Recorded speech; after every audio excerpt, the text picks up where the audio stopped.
Hell yeah. EXMORTIS from the Fade from Reality EP put out by Rage Records back in 1992. Kick-ass 7-inch. So thanks for tuning in. This is Jamming Out All Badass. I'm Francisco. Appreciate everybody that's here live. Those of you watching on replay. Thanks for supporting the channel and all that crap. Got a cool show. They're all cool, right? Lined up today. Before we get to that, just got some announcements for shows coming up. So I hope you fools are ready. But first, make sure you like, subscribe, and click the bell. Like, subscribe, click the bell. Like, subscribe, click the bell. Oh shit, Go Throne shirt. All right, so I'm gonna need one. Send me one, man. I'll wear it. All right, so next Wednesday, another badass show, of course. Got Mr. Andy Jones from the legendary Phlegm. Anybody out there remember Phlegm? Phlegm, raise your hand. Classic death grinding band from Rhode Island. Put out Consumed by the Dead. The Masterpiece of Mutilation EP. Classic shit. So it's going to be cool talking to Andy. That's next Wednesday, July 7th. So yeah, fucking Phlegm. One of the sickest bands ever. And then just confirmed today, one of my all-time favorite like vocalists and from Mexico, legend in the underground Mexico scene. He was in bands like Cacophonia, Anarchist, Pactum. I'm talking about Pancho, Porcayo. Dude's been fucking shit up in the underground since fucking ever, mid 80s. Screaming his ass off. One of the my favorite vocalists ever. Dude fucking rules. It's gonna be cool having him on, talk about the old scene in Mexico and what he's got going on now, because Anarchist is still going strong. So yeah, that's gonna fucking kick ass. So again, Phlegm, Andy Jones from Phlegm, a week from today, and Pancho from Anarchist and formerly Cacophonia and Pactum on that Saturday on the 10th, July 10th. So tune in for those, man. They're gonna be fucking sick. All right. Next up, got a new segment today. Usually Fraser's, he's not gonna be on, but he's in the chat already. But he'll send me messages, and not just me, but everybody. But I just screenshotted some of the messages that he sent me, and basically me trying to decipher what the hell he's trying to tell me in a nutshell. And the segment is called Now What Now? because I can never understand well, not never, but there's a lot of times I'm because it uses that voice text or whatever instead of just typing things out.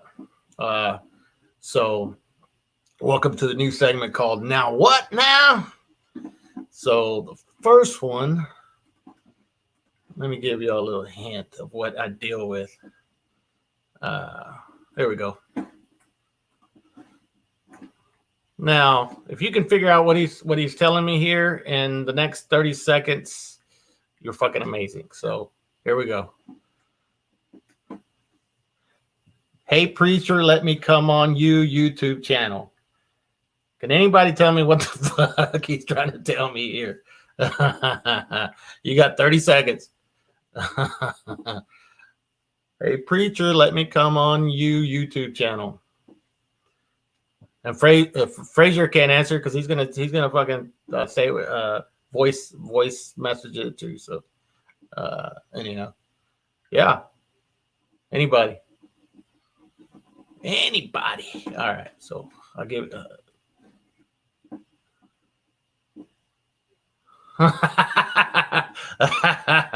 That's close. That's close.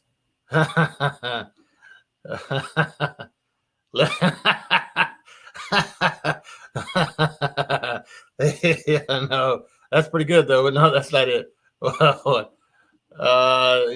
Yeah, no. This was he said. I guess he sent this to me after. So after a show. Yeah. So I'll go ahead and end it. He was trying to tell me, hey, I appreciate you letting me come on your YouTube channel. So that's what he was that's what he was trying to tell me. Hey, I appreciate you letting me come on your YouTube channel. So oh shit. I forgot to save that. I'll do it next time. But yeah. So there we go. That's the first installment, first segment of Now What Now?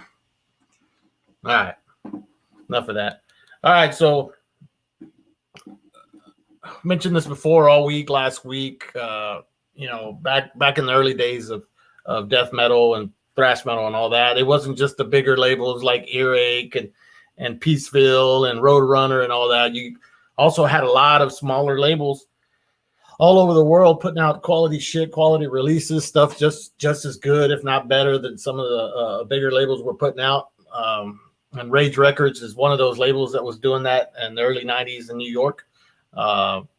Putting out like that EXMORTIS song that I played at the beginning. That's from one of the 7 inches, Primeval, Revenant, Burial, and so forth. So just as vital to the underground as any of the bigger labels. So everybody, welcome to the show. Joe, I forgot to ask. I keep forgetting to ask you how to properly pronounce your last name. I'm sorry, man. For a last name with only 4 letters, it gets fucked up all the time. It's PUPO. PUPO? Yeah. Okay, there you go. So Joe PUPO. I didn't want to be an idiot and say it wrong. So anyhow, everybody, welcome Joe PUPO from actually coming to us live from Houston, Texas nowadays, right? Yeah, I could have gone to your house and done this. Yeah, no. We don't want to do that. So as I mentioned, well, I guess let me ask you this. How long have you actually been in Houston? Because I know, you grew up in New York and on the East Coast and all that. How long have you been here now?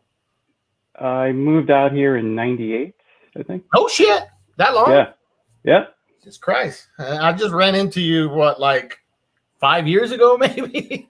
Yeah, and you were complaining about us ripping you off. Yes, exactly. I'm glad you brought that up, not me. No, it's fine. I wasn't going to bring it up. No, go ahead. No. Actually, just a quick story. Back in 92, actually, when that EXMORTIS, I ordered that EXMORTIS 7-inch from Rage. And, back then you would send well-concealed cash, at your own risk or whatever.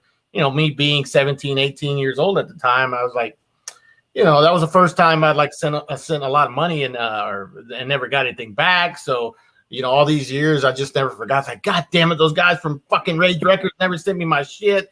They fucking ripped me off and this and that. And you attacked me at the show, like cornered me and shit. No, I didn't do it. You had a knife in your hand, I think. I don't remember that at all. I don't remember that at all. So anyhow, Joe, Joe will. Well, when I found out he was living here, so he contacted me. He goes, you know what? I actually have an extra copy of that EXMORTIS, and I'll give it to you. So that shows you the kind of guy Joe is, and all these years, it was probably a few years back. So I got it. It took a little while, but I finally got it. So I take back everything I ever said. No, it's fine. But the thing that bothers me the most about like having a fanzine and a label was that who knows how many orders like people sent money or whatever, and we never got it, Right. Yeah, of course. And that shit like haunts me. Like, oh, I can't, there's probably people out there that ordered like my fanzine, like because I moved like 10 times in 3-4 years, right? Yeah. You got to count on that shit to be forwarded to you. I mean, so there's probably people out there that never got the stuff and probably like hate me or whatever. But well, no, I mean, and I'm here to say, Joe rules. He didn't have to do that shit. He gave me that extra copy of that record. So it ended well. I'll say that. So what are you doing anything like music related these days? I write for Compilation of Death. Oh, that's right. If you count that. Of course I do. Let me, if anybody, you want to talk a little bit about that? About what that is? Let me pull up a photo. Yeah, I got a photo. Mean, it's not really a fanzine. It's like it's a book. I mean, it's like, I don't know how many, 400 pages, 500?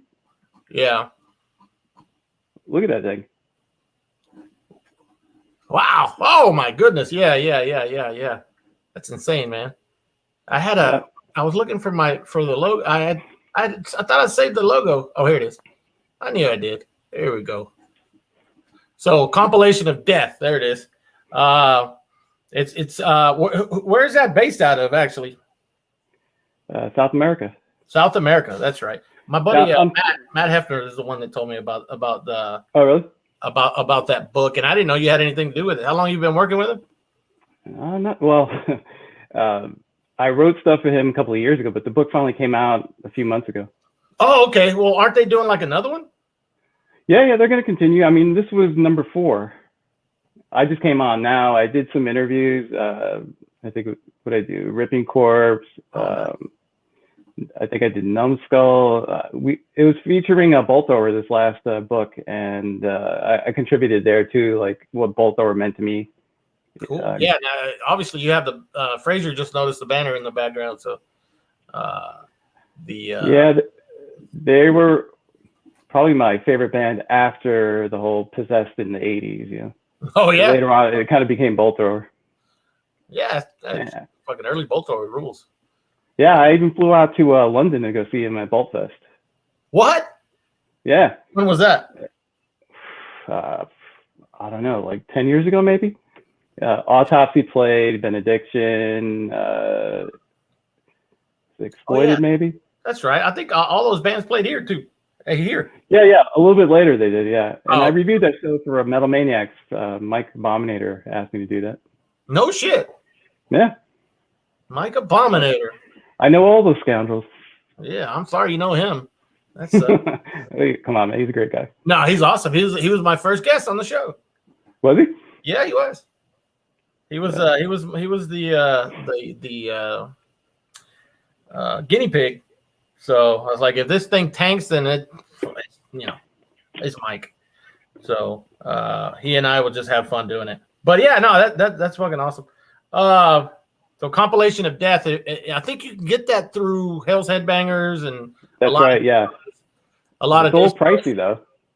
Yeah, well, show that again. Look how much you get from it though.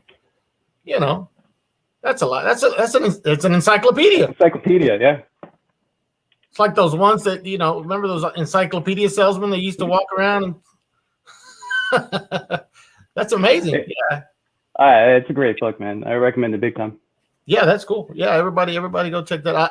I'm pretty sure you can get it from a lot of distros like Nuclear War Down, Hell's Headbangers. Yeah. So yeah. I sell Hell's Headbangers because I work with them. So. Yeah, I don't know. I mean, I contribute also like other things will ask me to write stuff. Like a while back, Bestial Conspiracy, another uh, fanzine out of South America. They Oh, had a really? 25th anniversary episode Yeah. issue. Put that up again. I'll put you on the screen so everybody can see it. Bestial Conspiracy. Oh yeah. And that's Ross on the cover. I interviewed Immolation, Durketa, and Autopsy, I think. That's And awesome. I did the introduction to their, like, what South America metal meant to me. That's awesome. Hell yeah. Yeah. That's cool. So from time to time, I do stuff like that. I write for different sites or issues or things like that. Awesome. And then I don't know, I try to help out bands, but I kind of keep it on the down low. Yeah. Glorious Times was another thing that Oh yeah, we'll we get can to get to that. that later. Yeah, I was gonna bring that up, but yeah. I'm definitely gonna talk about my buddy Brian. But Yeah. so let's go way back. You grew up in New York, correct? Yep. I grew up in Queens, New York. Well, when did like music first come into your world? Like, did your parents or were they like musical people? Did they play instruments or anything like that? My dad's a fucking monster, if you want me to be honest, right? Like, he tried cutting my hair like when I was sleeping a whole bunch of times, but he'd walk into the room and go, you know, look at the poster on the wall, right? And he'd see these guys with long hair. Only faggots have long hair. I'm gonna cut your hair and shit like that. Oh yeah, he was a miserable prick. No. If I'm being honest, but no, yeah, please. No, I've been into music since I was like, I don't know, like 3, 4. I can remember. My brother has a video of me on my 4th birthday headbanging, right? Obviously, there was no metal back then. I was born in 67. I'm 54 now, right? Yeah. But, I mean, it's uncanny. I'm just sitting there like in a corner by myself, like shaking my head like that. Yeah. But, I mean, I grew up like at 6 years old. I can remember like getting Beatles records, you know? And, you know, when I was buying 7 inches at, I don't know, like when I was 10 years old. Like I remember going out getting the theme from Rocky, the theme from SWAT. I was gonna say, did you get those? Like a lot of people used to get those like horror like sound or like Halloween soundtracks or whatever, like on records or whatever. So no, not really. I stuck to stuff like, I don't know, like Boston, Foreigner, things like that. It was more on the rock side, Cheap Trick. Yeah. I remember in, I think it was like 7th grade, the teacher asked us, because, you know, this is 70s, right? She conducted a poll in the class. It was like 30-something students, and she said, "Who likes disco?" Like almost everybody raised their hand. "Who likes rock?" It was only 4 of us. Can you imagine? You know, the percentage of 4 out of like 35, maybe. Yeah. And she said, "Well, what do you listen to?" And I said, "Led Zeppelin." You know, and I was like, what, 11 years old, maybe. So then it was just a natural progression, you know, like Zeppelin, The Who. My first concert was in 1982. I saw The Who with The Clash at Shea Stadium. No shit. Yeah, and then probably like The Who with The Clash. Yep. Wow. And David Johansen was like the first opener. Jesus. But you know, I always like brag about that. I'm like, man, I saw The Clash, my first concert ever. 82. You were what, in like middle school or something? I was 15, I guess. Oh shit. And then, you know, maybe a year later, like I saw Ozzy and then Dio and Twisted Sister, that kind of stuff back then. Yeah. Yeah. I had on Kurt. I mean, you should know Kurt by now from Sound Exchange, and he grew up in Long Island. Yeah. He talked to me about seeing like Twisted Sister in the clubs, like before, like, you know, they actually put out like Under the Blade and all that. So I was like, oh, that's fucking cool, man. You know? Yeah, well, I worked at Atlantic Records for 10 years, and Twisted Sister was one of the bands that they had. What'd you do at Atlantic? Oh man, I started out as a temp in the royalties department, right? So basically cutting checks, things like that. Like a week into my working there, I hear a voice, you know, there's a British accent, and says, "I want to thank you for the job you're doing." I look up, it was Robert Plant, and he was like shaking my hand. Like, a week there. Holy shit. Did you tell him the story about being 11 and telling your teacher? No, man, I was like starstruck. I was like, holy shit. That was my first real artist at Atlantic that I met. You know, but after that, I met like shitloads of people. Like Tori Amos came up to me one day and said, "Do you know my band?" I'm like, "What band?" She's like, "Why can't Tori read?" And she shows me the album and it's spelled like with a K. I was like, "Oh, Tori can't spell either." So, you know, so we talked there, and you know, you name it, like Charlie, when we signed Megaforce, right? Like we bought them out, Atlantic. You know, we, not me, but Atlantic. And I remember like Charlie Benante coming in one day, right? Yeah. And I was telling him how much their music sucked after the second album. And we're sitting there arguing in the freaking lobby about it. That's fucking awesome. He was kind of a dick, but I guess so was I. No, I mean, you speaking the truth or speaking your opinion. You know, everybody's entitled to that. But yeah, but I was an employee, right? Like I remember, you ever hear that band White Lion? Oh, unfortunately, yeah. Yeah. So they were on Atlantic too, right? So you know they're walking around, and one day I'm like, "That's that fucking Mike Tramp guy," right? So I go up to him like, "You're a fucking poser," and he's gonna look at me like, "What the fuck?" You know, like everyone in Atlantic's kissing his ass. I just come up to him, and I'm like, "You fucking suck, you fucking poser." I did that to Kip Winger too. Dude, I'm gonna say this right now. I've loved like every show that I've done, but these last two fucking 30 seconds are probably my favorite fucking time ever on this show.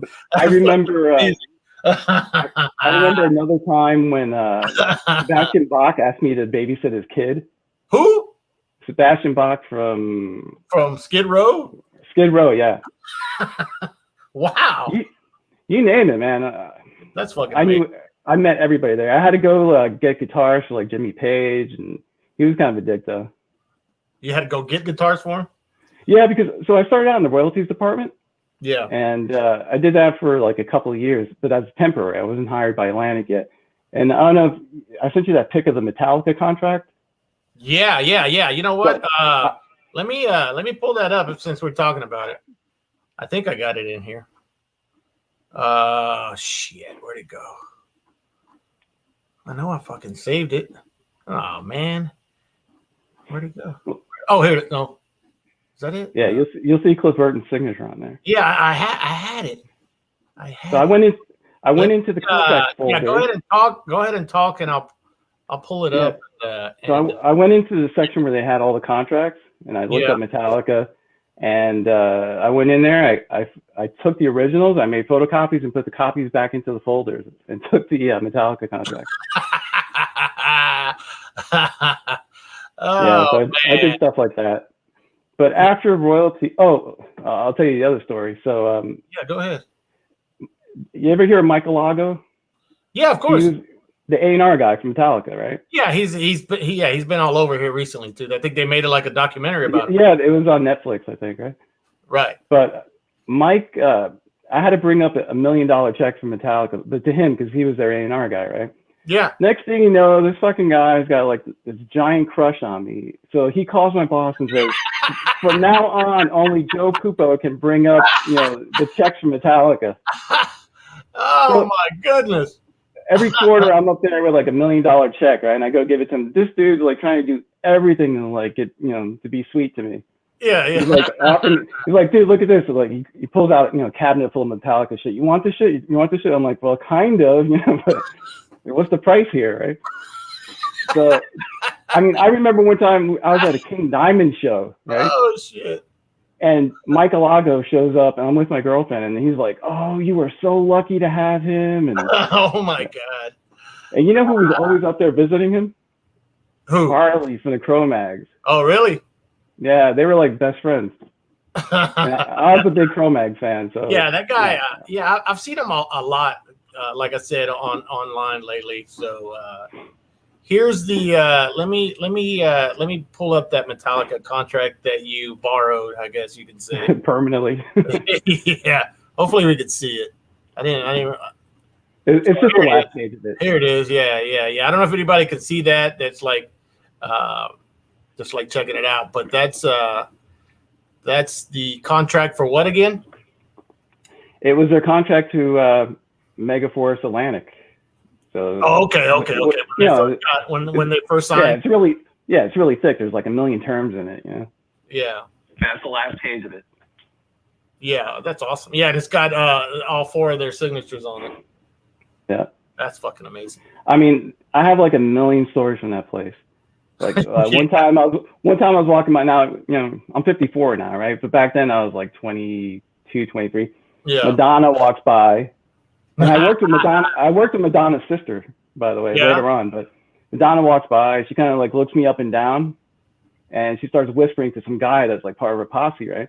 Yeah. So then the guy walks over to me and says, "Hey, do you want to meet Madonna?" And I'm like, "Fuck no." And they're like, "Why not?" I'm like, "Cause you know, I hate that music. It sucks. I don't want to meet her." and then like later on, I'm like, "Is that the right move?" I don't know.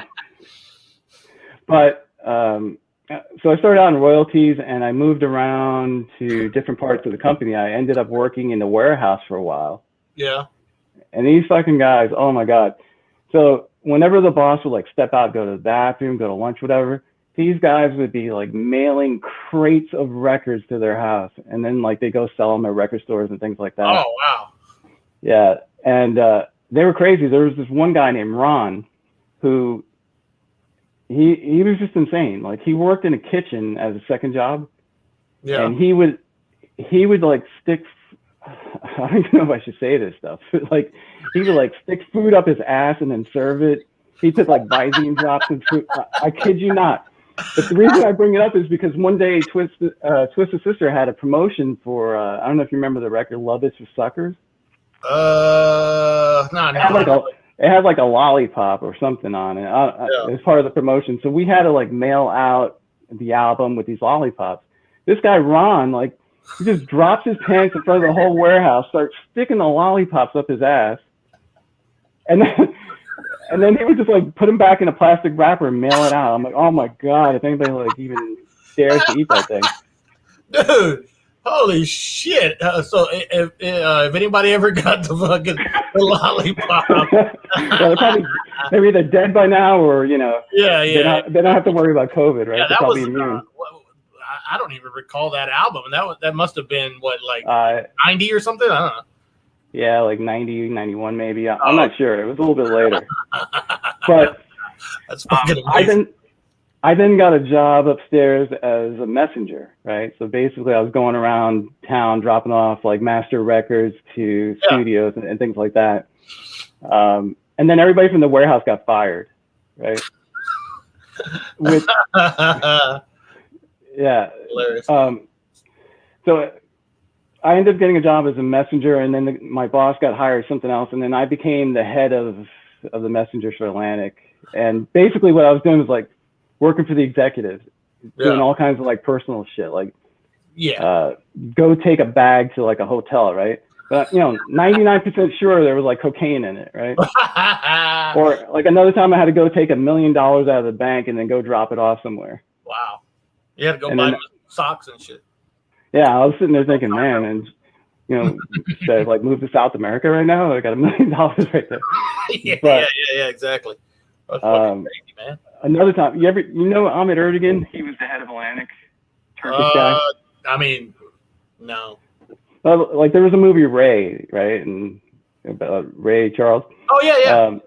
So Ahmet Erdogan's featured in the movie because he was the head of the company. One time I had to go get him 2 hookers, like go pick them up in a car. Hey, just a second. Hey, Rage Records was around back in '92. So only way you're gonna check out Rage Records is if you go on Discogs and try to find like their old releases or something like that. But I will say this: Joe has a couple of things to give away that we're gonna give away.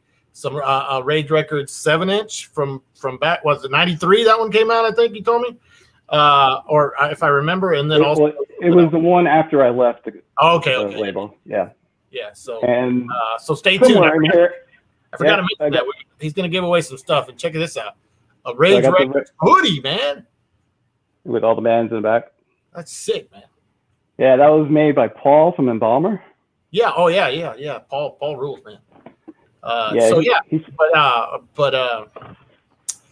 Joe does still do little like we mentioned at the beginning, writes for or does stuff for Compilation of Death and other things. But so we'll here in a little while we'll give I won't, but Joe will give something away. So anyhow, Right. so talking, I guess backtracking a little bit again. Now your mom, I know you mentioned about your dad.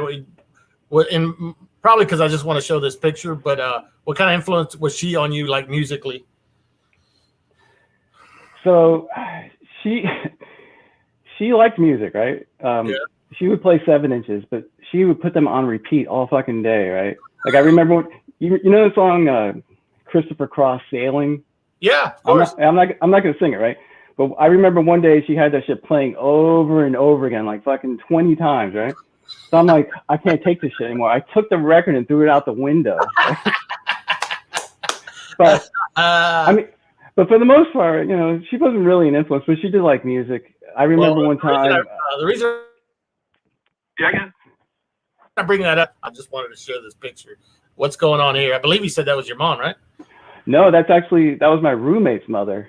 Oh, I thought he said it was your mom on the phone. No, that's the infamous Imran. But we can get, you know, I can give you the whole background of like starting out in New York and how I had to move around. So I was dirt poor and all that. Yeah. So what was going on in this photo then? Or who is that? I guess. So that my roommate Imran, he had a cowboy hat, and I just took it for the picture to have, you know, kind of goof on it. Yeah. But we were just BSing, you know. It was a Pakistani family, and she treated me like I was her own son, you know. Yeah, that's cool. I had nowhere to go. They took me in. I rented a room there, and that's actually where Sepultura stayed for 3 weeks before they set their U.S. tour. Oh, no shit. Yeah. At that house. At that house. Wow. I moved in the day they left, right? Yeah. And I go to the bed, and I see, oh, well, you know, Max, because Max is sleeping in that bed. I'm like, oh shit, Max left something, right? So I reach under the bed, and I pull out what turns out to be Batman underoos, right? Because when they were here, that's when that Batman movie was out. You know, it was like, you go to like McDonald's and they're getting that Batman stuff, right? Yeah. So then, you know, I pull out the Batman underoos. I'm sitting there holding it like this with the tip of my finger, and I look, and it's like, there's like diarrhea all over it. I was like, what the fuck, man? I gotta like sleep here. Max Cavalera's a sick fuck. Yeah, I mean, back then they were kind of dirty, man. I remember one time that Ed Farsi was driving up to see Primeval at a rehearsal, right? Yeah. So we were in the car. I was in between Max and his brother, right? Yeah. Ed's heater wasn't working, and it was like fucking 5 degrees out that night, and we're freezing in the car. And I'm sitting there like, you know, all cuddled up with Max and his brother. And Jesus Christ, I don't think they had showered in like 2 weeks, man. Cause the smell on them. I didn't know what was worse, the smell or like the cold. Who was this? Who was the guys? The Sepultura. It was Max and his brother. Oh, Max. Oh, yeah. Yeah. Okay. Which I probably shouldn't be talking shit about them. I talked to Ed a little bit before to try to get some stories or whatever, and he mentioned one that I'll ask you, or he mentioned a couple that I'll ask you about later. But so all right, so you know, moving on. What was your, I guess, your gateway to like extreme music? You know, growing up wherever you grew in New York. Yeah, so like back then I was listening to like Ozzy, Sabbath, stuff like that, and then it kind of became like Saxon, kind of British heavy metal.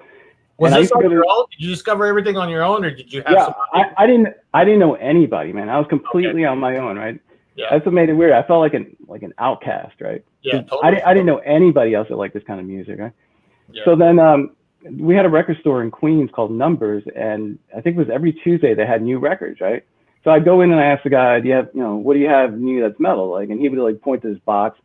And I didn't know any of these bands, right? I mean, it's not like you could pick up like Hit Parader and read about them or anything like that. There was like, and it's not like today, like there's no internet, there was nothing, right? So you go through the box and you see a cover, you're like, hey, that's pretty cool, I'm gonna buy it, right? Right. So you buy some good shit, you buy some bad shit, whatever. But one day I come in and he's like, the new stuff's over there. I look at it and I'm like, what the fuck is that? It was like the Hammer, right? It was Kill 'Em All. And I'm like, this shit looks sick. So then I took it home, and I'm like, oh my God, this is like the greatest thing ever at that time, right? How old were you at this time? I mean, what year was Kill 'Em All? 83? 83, I think, right? Yeah, so I was born in 67, so 16. Oh, shit, okay. So then I was listening to that, and then you find out there was a demo, right? And I was like, what the hell is a demo, right? So you kind of like look around until you find a way to buy it, right? And then the next album for me was Show No Mercy. Wow. And I'm like, what is this, right? Because like everything, I mean, it feels like I'm exaggerating now, but back then everything was new, right? Yeah. And that's the thing I try to explain to like some of my younger friends, like Juan or Nathan, whatever. You can go, like, when they're listening to old shit now, they can never go through that progression of music the way we experienced it, right? Because it was getting heavier, faster. Exactly. It was more extreme every time. And it was like the most exciting period of music in my life. It was just, every time it was like something new. You know, it was a little better than we had before. Yeah, absolutely. And I talk about it all the time. I mean, when you got when you got Show No Mercy, you listened to it. You didn't just like listen to it like one time and then, okay, what else is next? You fucking you learn that fucking album back to the, and all over, you know what I mean? Yeah. So then like things started changing because, I was in junior high, I was like really popular and this and that. I get to high school, now I'm starting to listen to like Show No Mercy, things like this, right? Yeah. And I start breaking out like a denim jacket, but I still don't know anybody into this music. That's the funny part. I meet this guy that was like a roadie for, I think, the band Kraut. Have you heard of them? Yeah, the old New York punk band. Yeah. And he was friends with Leeway, and so he started getting me into hardcore, right?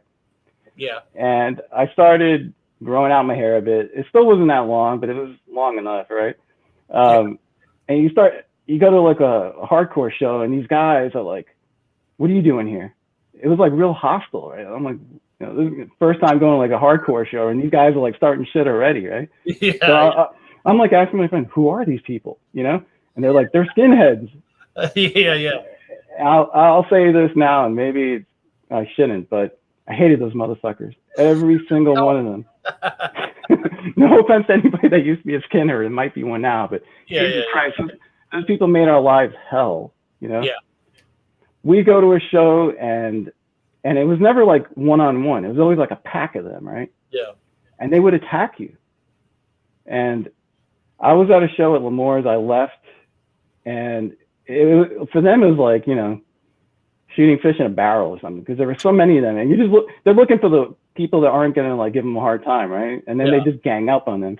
I left the show one time, and I saw that they grabbed some guy, right? And we're basically running for our lives at this point, just getting out of there. I read about it later, like in the newspaper, like a day or two later, that the guy they gave him like a pile driver and broke his neck and killed him. Jesus Christ. Yeah, these people are fucking savages. And so at the time, like the musical progression kept happening. Things were a little faster, a little heavier. Yeah. And then you start hearing about like shows at places like L'Amour's, right? Yeah. So this is out in Brooklyn. It's the furthest part of Brooklyn, Bay Ridge. And I lived in either Queens. Well, I always lived in Queens, but different parts of Queens. So like to get there, you had to go through Queens on the train. You had to go through Manhattan. And then you had to go through like the worst parts of Brooklyn, like the major projects, like as dangerous as they can be. Yeah. Now, to go to a show, I wouldn't go by myself, to be honest. It was just too crazy. And New York back in the 80s was insane. I mean, I just tell you some of the things that I experienced in New York. So I got robbed at knife point a few times. One time I was on the train, and this girl goes running into the train. She's like sitting maybe 5 feet away from me. And a few seconds later, like 30 to 40 kids come running in. They all got box cutters, right? They start slicing her up. Her blood's landing on me. What the fuck? Yeah. And you were teens at this time? Yeah. I mean, I was at that, 21 maybe. But it was just insane all the time. Like, you had crack was an epidemic, right? So you always had crackheads following you around. Yeah. I remember one time I dropped off my girlfriend at Port Authority, and I hear a gunshot, and out of the corner of my eye, I see like some guy like falling down to the ground with like blood everywhere. I mean, this is what life was like back then. Like I had to use my mace a few times. I had people follow me, try to rob me, and you just go punch them and then run, right? It was crazy. And if that wasn't bad enough, like as a deterrent to go to a show, like in Brooklyn, where you had to like ride through trains. Oh, and at nighttime they had the wolf pack of kids. So there would be like 20 to 30 kids robbing people at nighttime. It was insane. So even after you got through all that and got to a club, then you had the fucking skinheads that wanted to kill you. Yeah. So it was really difficult at first to go to. Yeah, you lived that. What is that movie? Warriors. Sounds like Warriors. Where you gotta go find somebody else.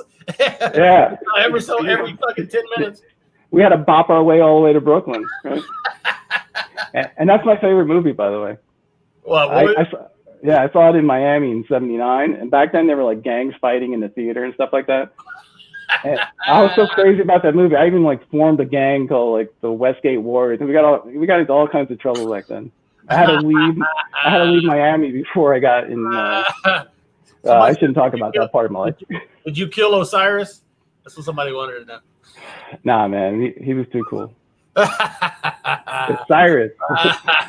But oh man. So back then, like I'd hear about shows at L'Amour's, but I didn't know anybody, right? I didn't want to go by myself, going through all the trains, all that shit. Like, I think I missed Voivod with Celtic Frost one night. I cried like, oh man, I wish I could have gone, but I didn't want to like ride 2 hours on a train and go through all that shit by myself without knowing anybody. Get killed. Yeah. So then I met this guy, Mike Carlos, at Atlantic, and he was into metal, right? So then we would start going to shows. I think my first one was like Overkill. Yeah. I call like an underground one, and then Whiplash, I think, opened up for them. Wow. So you get that appetite, you start, say, fuck it, I'll go on the train a little bit, because I had people to go with, right? Yeah. But then my life changed not that long after, when Mike introduced me to Ed Farshby. Right. Ed was like my mentor, basically, right? I mean, it sounds kind of corny, but I meet this guy, we immediately hit it off, right? You go to his house, this guy had everything. I mean, he had like stacks of demos, piles of records. I mean, the guy was like this wealth of information. And not only that, but like he knew every band at the time. So he would tell me, you got to check out this band. Let me introduce you to this band, like Primeval, whatever. Yeah. I mean, my life completely changed. And more importantly, he had a car, right? Yeah. Yeah. Which none of us did at the time. No more Subway. And, yeah, no more Subway. Like I started hanging out with him, and we started going to all these shows. And I swear to God, we go like 2-3 a week. And it was all underground stuff. And that's somebody wants to know if you ever met Overkill guys at the Atlantic offices. They were around. I'd see them coming in, but I never really talked to them. I saw AC/DC and hung out with them for a little bit. Holy shit! Yeah, they were a subsidiary of Atlantic on Atco Records, and right. I remember one morning, it was like still like 7:30 in the morning, and they were all sitting there like hungover from the night before. Fucking awesome. So I just sat down and hung out with them for a while. Too bad there was no cell phones back then. You could have had all these cool pictures of AC/DC all fucking passed out. Yeah, you had to walk around with like one of those little portable cameras. Yeah, the Fun Savers, those Kodak ones. Yeah, the Kodak ones. And you had to go to the like the pharmacy, whatever, and have it developed. Fox Photo. We had Fox Photos. Yeah. 1 hour photo places. Yeah. The girl that was a receptionist at ATCO, her dad was John McCain. What? Yeah. Politician? Of course. Uh-huh. Yeah. Yeah, I got a story about her, but it's not metal related. So I won't go into that one. But hey, I'm not even joking. I'm already thinking we need to do another show where it's just stories about Atlantic, man. That's all. That's fucking amazing. Yeah, I probably have them. But all right, so here's you were talking about Ed. I didn't mean to cut you off, but this is you and Ed, and I guess this was at the Day of Death, right? Not Day of Death, but it was. It was a show that Brian put together in Buffalo. Oh, okay. But I just wanted, because that's the only one I had of you and like and Ed. I guess it's kind of recent. So Yeah, that's probably like 8 years ago. Oh, okay. Yeah. So anyway, so Ed, I think Ed had a car or something like that. You said. Mm-hmm. And you were. So we started going everywhere. You know, we went to a lot of shows in New Jersey. I think it was City Delaware. Gardens? What was that place in New Jersey that had a lot of shows? City Gardens. That was one of them. Yeah. There was. We even went to one called Club Benet. You ever hear of that place? Dene? Club Benet, Bene. Oh no, I've never heard that one. Yeah, it was like this famous place where like Frank Sinatra would play. It was like really classy, right? Yeah. So it was a Sunday night, and Ripping Corpse was the headliner, and Revenant played just before then, right? We go there, and there are like a ton of skinheads there, right? And when I went to the bathroom one time, they were all talking about how they maced some guy, this and that, right? And not too long after, you know, Revenant had just finished playing and Ripping Corpse just started. All of a sudden, we see this guy throw a flying kick, right? He hit somebody. I remember like Ed and I like moved his girlfriend out of the way and stuff, and like we tore out of it. Francisco, I kid you not, this was like a Western movie. There were like hundreds of people fighting, skinheads and metalheads. Club Benet was like this really fancy place, right? And it had chairs. You know, it had like, you know, places to sit down because, you know, old people were going to the. It's a classy joint. Yeah. Francisco, there were chairs flying through the air. People were like bleeding. They had like chairs like off the side of their head. It was insane. And I don't know, like 12 cop cars rolled up. I helped Ripping Corpse like break down their set. Yeah. It was nuts, man. But it was kind of like that everywhere we went. You know, these skinheads were always like attacking us. I caught in Houston. I kind of caught the end of it, like early, like 90, 91. There was skinheads that would show up to like shows and just to cause trouble. You know what I mean? So I kind of got the tail end of that in Houston. But after that, it kind of disappeared. No, that was every night in New York. Fuck. I was at a Primeval show one time, and I'm in the front, and off to the side of me, I see a skinhead pull out like a little knife and stab like the person 2 over from me. Jesus. I mean, it was just insane. It was dangerous back then. So when did you start this, the Rage of Violence? Yeah, so it wasn't long after meeting Ed, because Ed had the Book of Armageddon, right? And like back then, like I was saying, you cannot get any information on these bands, right?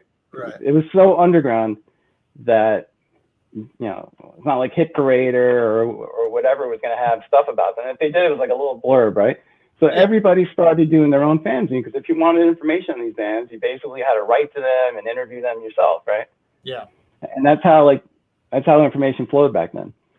So Ed had done the Book of Armageddon, and I said, that's pretty cool, you know, I want to do it myself. So I had lived with this guy and his brother, Mike McPhillips. His brother John was like this big porno addict. I mean, everywhere you turned, like you sat on like a thing of Vaseline or like a porno movie or like a porno mag. This shit was even in the ceilings. Like you go to the bathroom and you see it, like when you turn the light on, the mags were up there. Yeah. What was his name? John? John McPhillips. Oh, I thought you were going to say John Holmes. Yeah, no. But Mike and I said, let's do a fanzine, right? Yeah. So he helped out with the interviews and stuff. We started, actually, before like that, I just want to say, like one time we were at L'Amour's, and, you know, anytime we saw a band, we were like starstruck, right? Yeah. At the time, it was like, oh shit. Like I'll never forget the last time I felt that way. And it was like Sacred Reich and Atrophy, right? And they were sitting at a table next to us. I mean, now it's like whatever, right? But like back then it was like, holy shit. And I can remember like sitting there like a little, you know, fan, like, oh shit. Yeah. But after we started the fanzine, we got to like know all the bands and become friends with them. It was like a game changer for us, you know. I had never experienced, I don't think there's any other, there might be, but I don't know about it, but there's no other kind of music where the fans are like part of the scene, right? Right. You know, you're right. where you mingle with the bands are friends with you, you hang out with the bands after the show and all this stuff. I mean, and you make friends with people halfway across the world through mail. You know what I mean? That doesn't happen anywhere else. No, you got the bands that they'll stay with you when they're traveling, you know? Exactly. That sense of community is something that I try to tell people, explain to people, and I don't think they really get it, right? It's like, what? Yeah. But that's how it was, and like we all, I don't know, we were all like a bunch of outcasts, right? But together we had this community, and we were all friends, and everybody helped each other out, and I don't know, it was the greatest period of my life, I think. Yeah. Mm-hmm. We had so much fun, and it's hard to like compare it to the scenes now because the scenes are out there, but it just doesn't feel the same. No, there's no, you know, because it's just so, everything's just so immediately available. There's, it's like, I don't know, you kind of felt like you said, like there was something special about it. And not just because it was new, right? It was something new. It wasn't anything that you just, you know, like you mentioned earlier, you were slowly progressing. You saw the progression happen, right? So it was like, it was new and exciting, and everybody was like, you know, this is our shit. You know what I mean? Now it's like, you know. Yeah, I know. You know, that reminds me of like the time. So we had like a couple of radio stations. WSOU was one of them. And I'll never forget when they debuted Hell Awaits in '85. Yeah. The guy puts it on, you know, the beginning, the intro. Yeah, of course. The hair on my arm stood up, right? And I'm like, holy fuck. It was like so exciting, you know?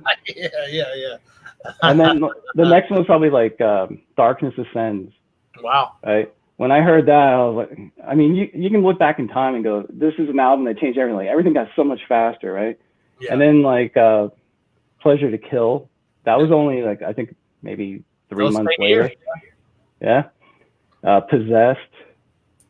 I remember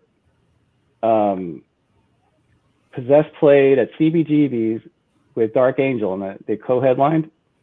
I had a fever that day. I was like, there's no fucking way that I'm going to miss this show. And I think it was Mike Torreo had cut his hand. Yeah. So Possessed had they were kind of co-headlining, but that day Possessed played first in case they couldn't play a full set, right, because of his hand. Yeah. Oh my, it was so amazing. That's my favorite show of all time. Yeah. Possessed, and then Dark Angel comes out. Yeah. Dark Angel comes out. CBGB's had like a tiny stage. I was just blown away.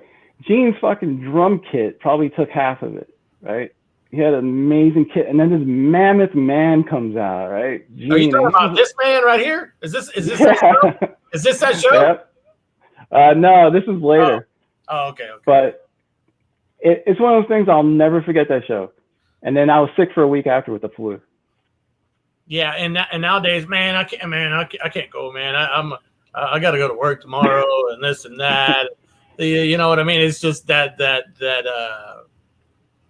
yeah, it's not the same. Shit, you used to try to go to show, like, you know, lie to your parents that you were going to stay, like me, for instance, lie to your parents, say that you're going to stay at a friend's house over, and then we drive to fucking Houston to go see a show, and then come back the next day and go to school, you know, so, you know, the shit you did just to go see a show. Yeah, but kind of going back, I guess, to what you were asking. So we started interviewing all the bands, and we started just meeting them and becoming friends with them. Yeah. And I'll never forget, like, interviewing Creator for the first time. Yeah. It was a Terrible Certainty tour, and they took me down to, like, downstairs at L'Amour's. Like, I never even knew that place existed, and we interviewed him in the small room. Yeah. When we interviewed what's his face from Nuclear Assault, Danny.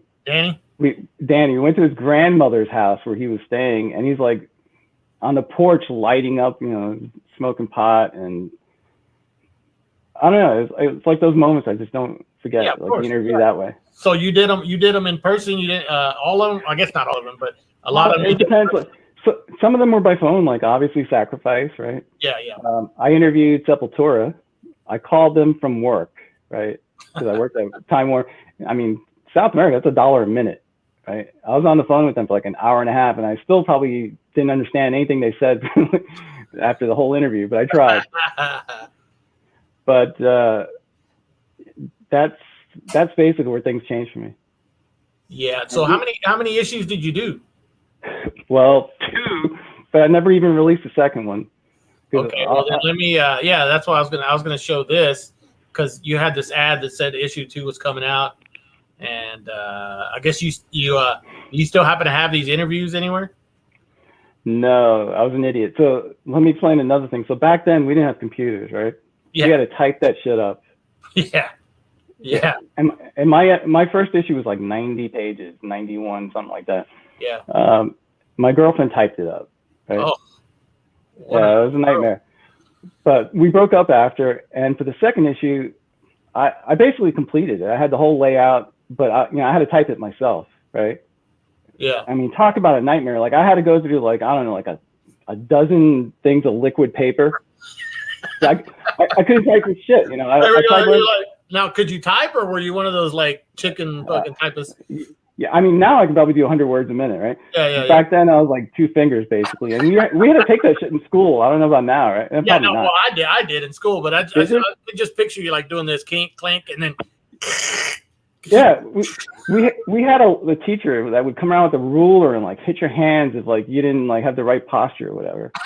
Yeah, I mean, now I can't imagine that nowadays, right? No, I took typing in high school too, so it's funny. Yeah, so it took forever to type the damn thing. But the reason why I didn't put it out, so the first one, I was working in the warehouse at the time at Atlantic. Yeah. And I was I don't know about friends, but I knew the guy from the print shop. That was the Atlantic print shop. So he printed up like 500 for me. Yeah. So he printed up a whole bunch, and then like later on, like when it sold out, I kept needing copies. He would let me like sit there at nighttime and run off copies, right? Yeah. In fact, some of them are kind of messed up because like the pages like are a little out of order. And I have that on like Dropbox online if anybody ever wants to read it.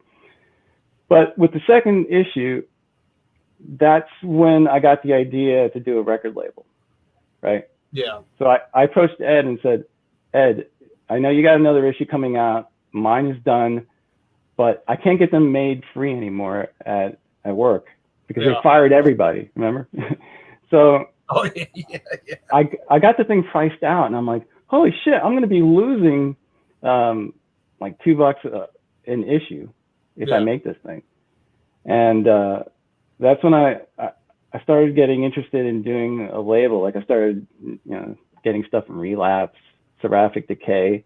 Right. Hey, before you go on, I want to cover a little one more thing about the zine. That back then, those of you you might remember, there was always like even in the bigger magazines that would have like pictures of somebody holding like a previous issue or something like that, right? Where, hey, look, I'm Lemmy, and I'm reading, Metal Edge or whatever the fuck. So you have one similar to that, where this is your buddy, right? Oh my God, he's gonna be so mad when he sees that. Yeah, that's Morbid Mario. And one day he sent me a picture of him reading my zine and another one of him reading Book of Armageddon. Yeah. Now hold on, I don't know if he sent me a couple of pictures. That might have been one of the ones he sent. Oh no, it wasn't. So no, he might be mad then. I don't know where I got that from. So probably, but we didn't say his last name, so you didn't send that to me, right? I don't know, maybe. So anyhow, those would always make me laugh, like where they would like somebody like reading a previous issue of the magazine. Well, you know who wrote to me and asked me for a copy or demanded a copy? G.G. Allen. Really? From jail. It was I think it was like Michigan prison. I forgot what the name of it was. He sends me a little letter. He's like, hey, I want your fucking fanzine. Send me a copy. Yeah. And wow. I was kind of sold out, but like I was still going to make a few here and there, right? And I'm like, fuck this guy, man. He didn't even like say please or thanks or anything. Like it didn't really hit me. I mean, I knew who he was. Yeah. But it wasn't until later that I realized, man, this guy was like legendary, Yeah. But that would have been cool, like him in prison, against prison bars, holding up like a copy of the zine. Hell yeah. So, all right. So you were going on to Rage, and you talked about talking to Ed about it. Yeah. So he liked the idea, and we both said, okay, we both have issues that are going to come out, but let's use the money to do a record. Yeah. So I guess he was fine with the name Rage. It came from Rage of Violence, I guess. Yeah. I always had a bad temper growing up. I used to get into a lot of fights and stuff. When I named Rage of Violence, it was named after that. So we chose Rage Records, and I had my friend Andre from Atlantic draw up the logo. Oh, really? Yeah. Well, here's something. Here's a photo. I got Ed. I contacted Ed. He sent me some stuff too. So this is kind of this was a cool when you used to do like I don't know if you can see this well or not, but it was it's let us introduce ourselves. I remember getting one of these in the mail. I think. Really? It's like a label announcement kind of thing. And you're talking about how you're going to be doing cassettes and CDs and full length and all that. So I thought that was kind of a cool little thing that he shared with me. So yeah, well, we both like to write, right? So I mean, we were always writing shit. It seemed like, including those damn long thank you lists that we put on the damn 7-inches. Where I look back now and go, what were we thinking? Yeah. It should have been like the artist. It was their thing, but yeah. Here's one from you, actually. I guess you're the one that sent this one out. Basically the same thing. A kind of like a label updates. I remember I used to get these. You're talking about the EXMORTIS 7-inch coming out and all this other stuff that's coming up. So. It's just the way labels would get the word out, right? Yeah, basically. Well, another big thing was sending your records to all the different radio stations. You had to send them out to all the fanzines to get them reviewed. Yeah, correct. You guys would do. I remember getting this one specifically from you guys. Was and all these, thanks to Ed for sending me these, but I do remember having this. It was a newsletter and it also had like an EXMORTIS interview in it. Oh yeah, I don't even remember these. Really? Dude, my memory's so bad these days, and I can't tell you remembered everything about Atlantic. Yeah, I remember like specific things, but like my memory can be pretty bad sometimes, and I blame it on Ed. All that secondhand smoke from his pot, I think. Yeah, this is all. Yeah, so this was cool. I remember getting this. So I'm assuming Brian doesn't live at that address anymore, so it's okay to show it. But what was the address? Those were. It was in. He may have been living with Sharon at the time. Pittsburgh, PA. Yep, probably. That was. They were probably married at the time. That was the address. Let me see. What else did he send? That was this. I look at these old like distro lists and I'm like, God damn. I mean, because I remember getting these, and here's an old Rage distro where it was just had the EXMORTIS stuff on there, had all this crazy shit that nowadays kids will like pay, don't remind me, ridiculous amounts of money for, right? Yeah, so like back then. There weren't that many record stores, but we would sell them in there, and it was usually on consignment. And then we did a lot of mail order, but there was also a lot of distro stuff. We traded with other labels and stuff like that, and they sold our stuff, we sold theirs, and that's how we got our money back. Yeah, exactly. But just trading and all that. But it's hard to imagine that kids might not understand that's how things work, but a lot of them don't, right? So it wasn't, you had you had to put some work into getting your name out there by just passing out flyers. Like when you mailed out an order, you would stuff it with your your flyers and other people's flyers and all that. Yeah, and you gave them out at concerts all the time, right? Even stuff about your label or fanzine or whatever. You know, when I worked at Atlantic, it was like 8 to 5 the job or whatever, and then I'd come home and I'd work on the label from like 6 to 3 o'clock in the morning. Yeah. I mean, that's what my days were like, and there was so much work. You know how much mail we get every day? Like even with the fanzine, every day was like 25 or so. Or it's it's a lot. I did a label, for a short time and put out 7-inch and stuff like that. It's a lot of damn work, man. It's just some people don't get it. What's all behind it. Yeah, and the other thing, like back then, I remember like we were fans basically still, Exactly. And Exactly. I wrote a letter, basically like a personal letter to almost everybody back then. Yeah, I got people like this the other day, like this guy Steve Brooks. Somehow contacted me about fanzine or whatever back in the day or Rage stuff. And he shows me, hey, I haven't talked to this guy in 25, 30 years. Like we haven't written. And he like starts showing me letters that I wrote to the guy. I couldn't remember like, hey, I went to Death last night. I'm looking at the thing. It was like 3 pages long. I'm like, well, shit, no wonder I was up to 3 o'clock every night. It's like every thing I sent out was like a long letter or something. Yeah. That's how it was. Like we're all like sharing information about bands and stuff like that. Exactly. So your first release was the EXMORTIS 7-inch, right? Yeah, Ed and I were both big fans of EXMORTIS. To me, Immortality's End is like one of my favorite demos. Yeah. So it was natural that, and I think you'll see it in all 8 releases from Rage, that we were, well, almost all 8, because we didn't really know Burial, but we were friends with just about every band that we issued something of. And it was all stuff that we loved, It was nothing that, we were just doing it for trying to make money, basically. These are all friends of ours. Yeah.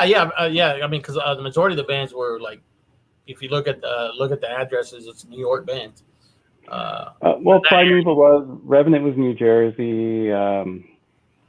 EXMORTIS was, well, he moved around, but he was in Maryland originally, and then Pittsburgh, PA. Yeah, and that's fairly close, right? Mm-hmm. So how many? Here's another cool flyer. How many records did you guys press? Like of each one, was there a specific amount, or like the same amount for everyone, or what? So I mean, we were completely new to this, right? So the first time we did the EXMORTIS, I think we did 500. Right. And guess who printed the sleeves and stuff? Atlantic Records. No, actually, that could be, well, I will give away.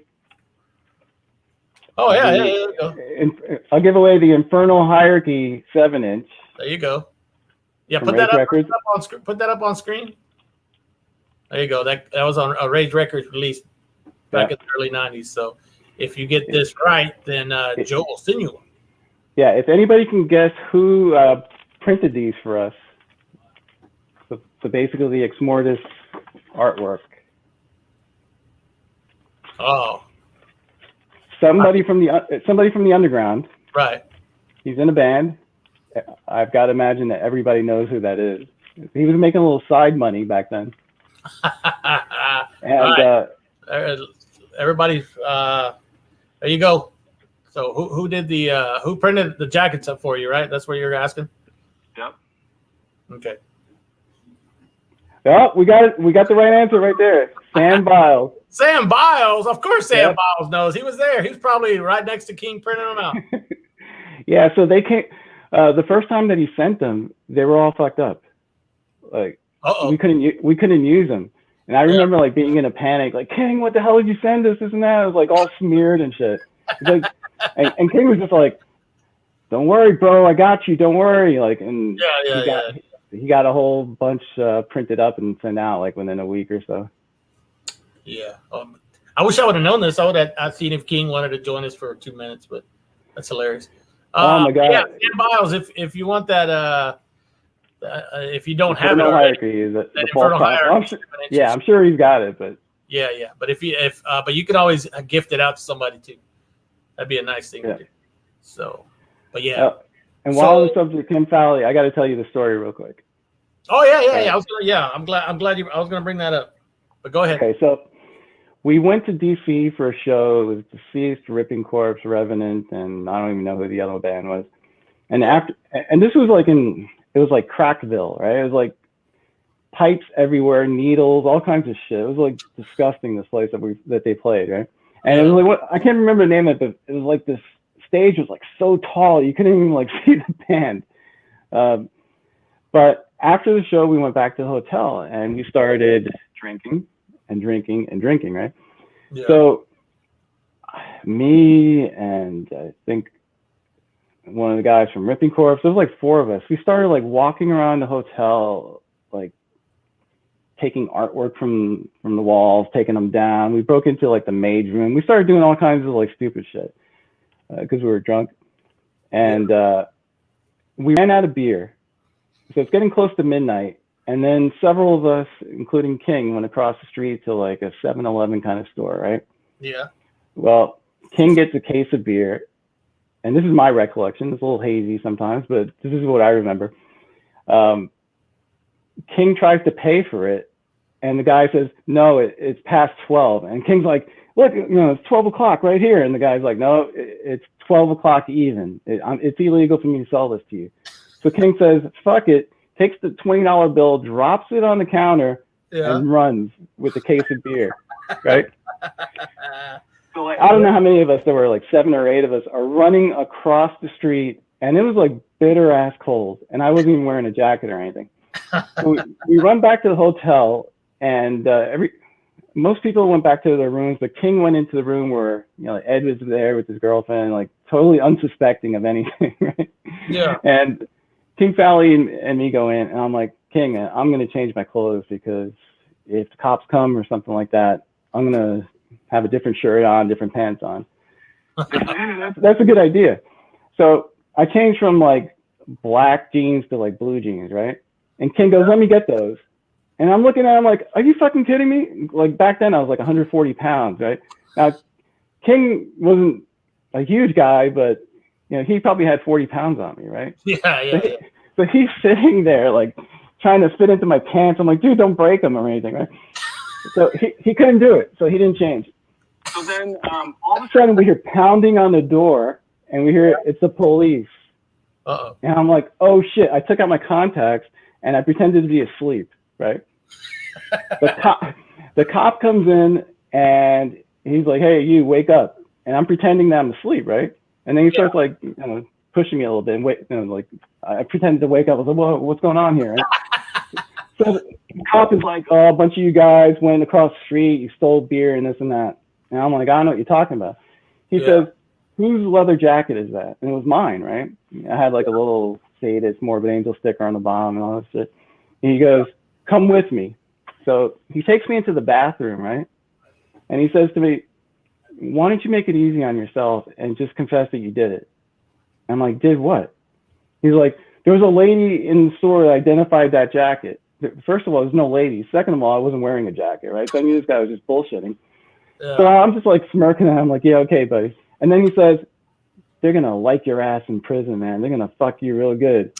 And I'm like, what the fuck? What is going on here? The cop is telling you that?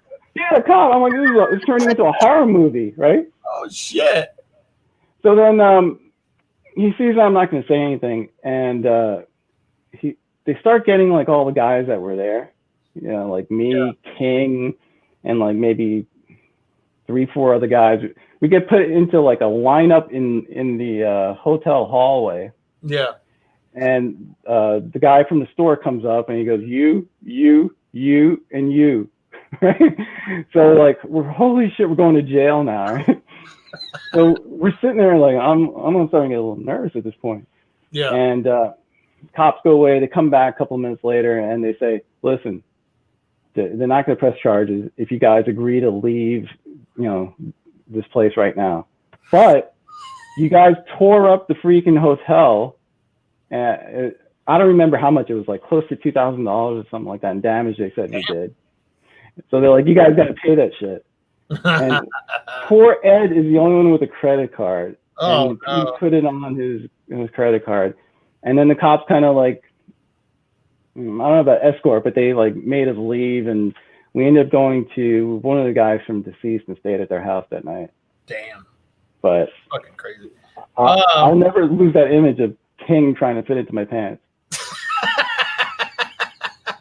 I gotta ask you. He had a little weight on me. Yeah, exactly. All right, so just when you were with the label, you guys you did the 4 7-inches. Just to run through the 7 inches, briefly. And I don't know if I got these in order right now, but Revenant, you put out the Exalted Being, I believe was. Yeah. So EXMORTIS was first, and at that time it was just Brian in the band, right? There's a lot of drama between him and Chris and Lee and all this stuff back then. But at that period of time, it was just Brian, and he wrote a couple of songs, and me and Ed were like, well, Brian's EXMORTIS, and maybe Chris doesn't want to hear that, but that's how we felt at the time. Yeah. And we issued it, right? It's one of our favorite bands. We loved Immortality's End, and it did pretty well. And then from there, I believe Primeval was next. Oh, okay. So let me this one right here. Right? Yeah. The Primeval from what part? Well, they're not from New York City. Where are they from? No, upstate New York. Upstate New York. Yeah. And the thing I didn't like about this one was that when King did these for us, it was like on like cardboard and like 2 pieces and stuff, right? So it's like, but the quality was still good. We used colored vinyl for the first time. And Primeval again was one of our favorite bands. We saw them, I don't know, like 40 times or something like that in our time growing up there. Yeah. The next one was a little different for us because we didn't know Burial at all, right? I had I think it was the Loss of Life demo. Yeah. They had a first demo, and then they did Loss of Life. And I heard this shit, and I was like, wow, this is fucking great. It kind of reminded me a little bit of Atheist, and I loved Piece of Time. Yeah, it kind of did. Rest in peace, Roger. He was a great guy. Yeah. So we just kind of went with it. It was probably the first time that I felt like I was wrong about music, because I thought they were going to be big. I thought they had it. I thought they were really good songwriters. Yeah. And that was probably the hardest one for us to sell, because nobody heard about it. I mean, everybody knew EXMORTIS. They knew Primeval. Yeah. Nobody really knew Burial, but I still, I listened to it. It's basically one song from the first demo and another one from the second one. Yeah. And I like the songs a lot. I thought they were going to be fairly big, I thought. Yeah, John says Burial Rules, one of my favorites of yours. The 7-inch had some Slowly We Rot vibes on the opener. Yeah, to me it was like, you could feel a little bit of Obituary, a little bit of Death, a little bit of Atheist. It was definitely that Florida sound, Central Florida. Well, it was. Didn't they record it? Is that the one that I think they recorded that at Morristown. Yeah, don't get me started about that place. I hate that place. Yeah. No, I don't hate it, but yeah, they all the albums sound exactly the same. So. Yeah, and I never understood why people loved it so much. Every album sounded the same, and it drove me nuts. And then Entomb came out. Yeah. When Entomb came out, it was like a godsend, right? I was like, holy shit, this sounds nothing like Morristown. Yeah. And Dismember. Yeah. But yeah, and then after Burial was Revenant. Yeah, the Revenant. They had gotten dropped from their label after they put out the album, and they were putting demos together to try to get another deal, I think. Yeah. So, who was it was it Nuclear Blast that put out the Prophecies of the Dying World? Yeah, and I love that album. I was listening to it today, and you have the shirt on too. Yeah. The weird thing about that period of time was that death metal was getting played out a little bit, and people were seeking more extreme music, right? So the New York death metal scene was actually pretty happening, right? It was Immolation, Incantation, Mortician. Yeah. So people were kind of gravitating towards that, right? So all this thrash / death music was kind of getting played out a little bit, and people were losing interest. And even though Primeval, they were a great band, right? But they couldn't get signed because, I don't know, there was a bias against them because they weren't extreme enough, right? And in a way, Revenant was like that too. Really talented. I loved them live, and they're like my, I don't know, maybe my third favorite live band. My favorite was Slayer, right? Slayer, 1985 to 88, maybe. Yeah. Francisco, I don't know if I could ever explain this to people, but when they played, the crowd, the club had like this energy, right? It was like I can't even describe it. It was like an extra energy. Like they were so fucking good every time they played, and it sold out every time. But Revenant was another great live band. We saw them like 50 times. But Ripping Corpse to me was like another one that I've loved. Another band that really didn't like catch on, I guess. They had a pretty good following, but Revenant and Ripping Corpse to me sounded way better live than they did on record. Yeah. And those were two bands that like you watch them play, you start out watching like the singer guitarist kind of thing, or singer and Scott Root for Ripping Corpse. Yeah. But by the end, I don't know, a song or two in, you're staring at the drummer the whole time, because both drummers from Ripping and Revenant were great. Right. You went into like a trance watching it. Scott Ruth is like 60-something years old. Scott, yeah, I thought I was old, right? Until I found out how old Scott was. He's like 89. He's like 62, 63 years old. I'm like, holy shit. But you know what? He was one of the greatest guys. We would like sometimes go meet them like for 11 or 12 o'clock movie in the city. Yeah. Like I remember going to see like Bride of Reanimator with them, midnight showing. We saw Silence of the Lambs. These guys are just great people, man. Yeah. So I got a few photos I want you to kind of talk about, but I want to hear about where'd it go? Oh, either driving to Buffalo to see Eamon or van breaking down with Apparition. so is that, you got that from Ed? I got that from Ed, yeah. Well, there was one show. There was a show where we were going to Milwaukee Metal Fest 3, right? I think that was 89/90. Uh-huh. And Spiritual Healing just came out. And I had a copy because I was friends with James Murphy. And we had a van with like, I don't know, maybe 12 people that drove from New York to to Milwaukee.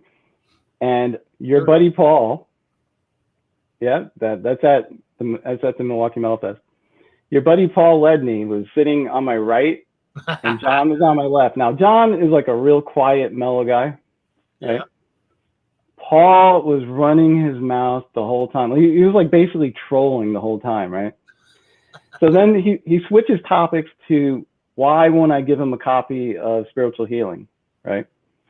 So I said, listen, man, we're playing in the car. James Murphy explicitly said, do not give it to people. Now, of course, I gave it to like Ed, who was like my best friend at the time, and my friend Mario, right? But publicly, I didn't give it out because I didn't want, James or Chuck mad at me, because Chuck's another person I used to talk to pretty often back then. Yeah. So Paul's like sitting there, like talking shit in my ear for like 3 hours. They finally pulled over and they had to separate us because we were going to come to blows. That's how bad it was. Holy shit. Yeah. So, well, I know what to ask Paul for part 2. Yeah. So we got a speeding ticket there in Ohio. We got to Illinois the night before the fest, and we got to see Numbskull. So that, for me, that was like one of the greatest moments. I love Numbskull. Oh yeah, I remember that band.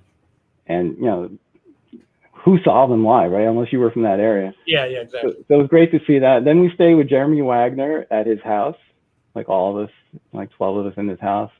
And then we went to the Metal Fest where it was Death and Autopsy headlining. Yeah. And I think Nuclear Assault too, but yeah, that picture you saw, it was before the show where I met James. Yeah, what's up with that? What's up with the gun? It was just a video game that they had in the lobby. Oh yeah, I think I see that. Somebody's walking by with a camera, and Yeah. And we just thought it'd be funny if he's like holding me up. I got you. That makes sense. And then the van broke down on the way back.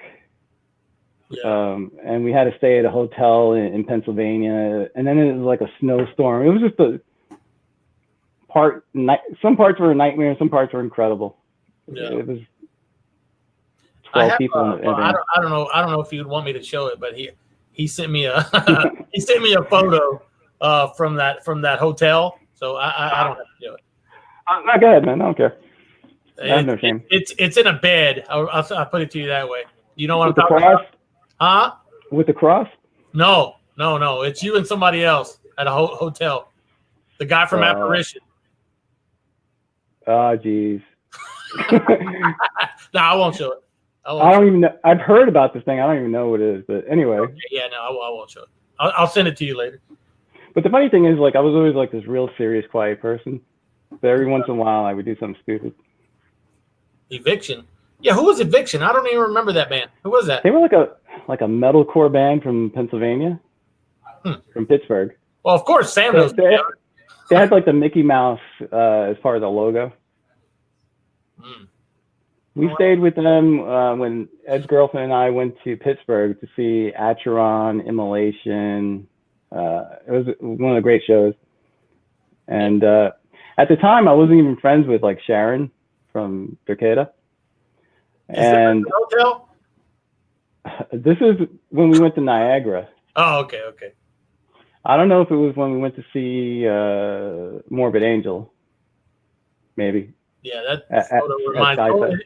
It reminds me of a Cordon or something. I was just goofing around. Yeah, I hear you.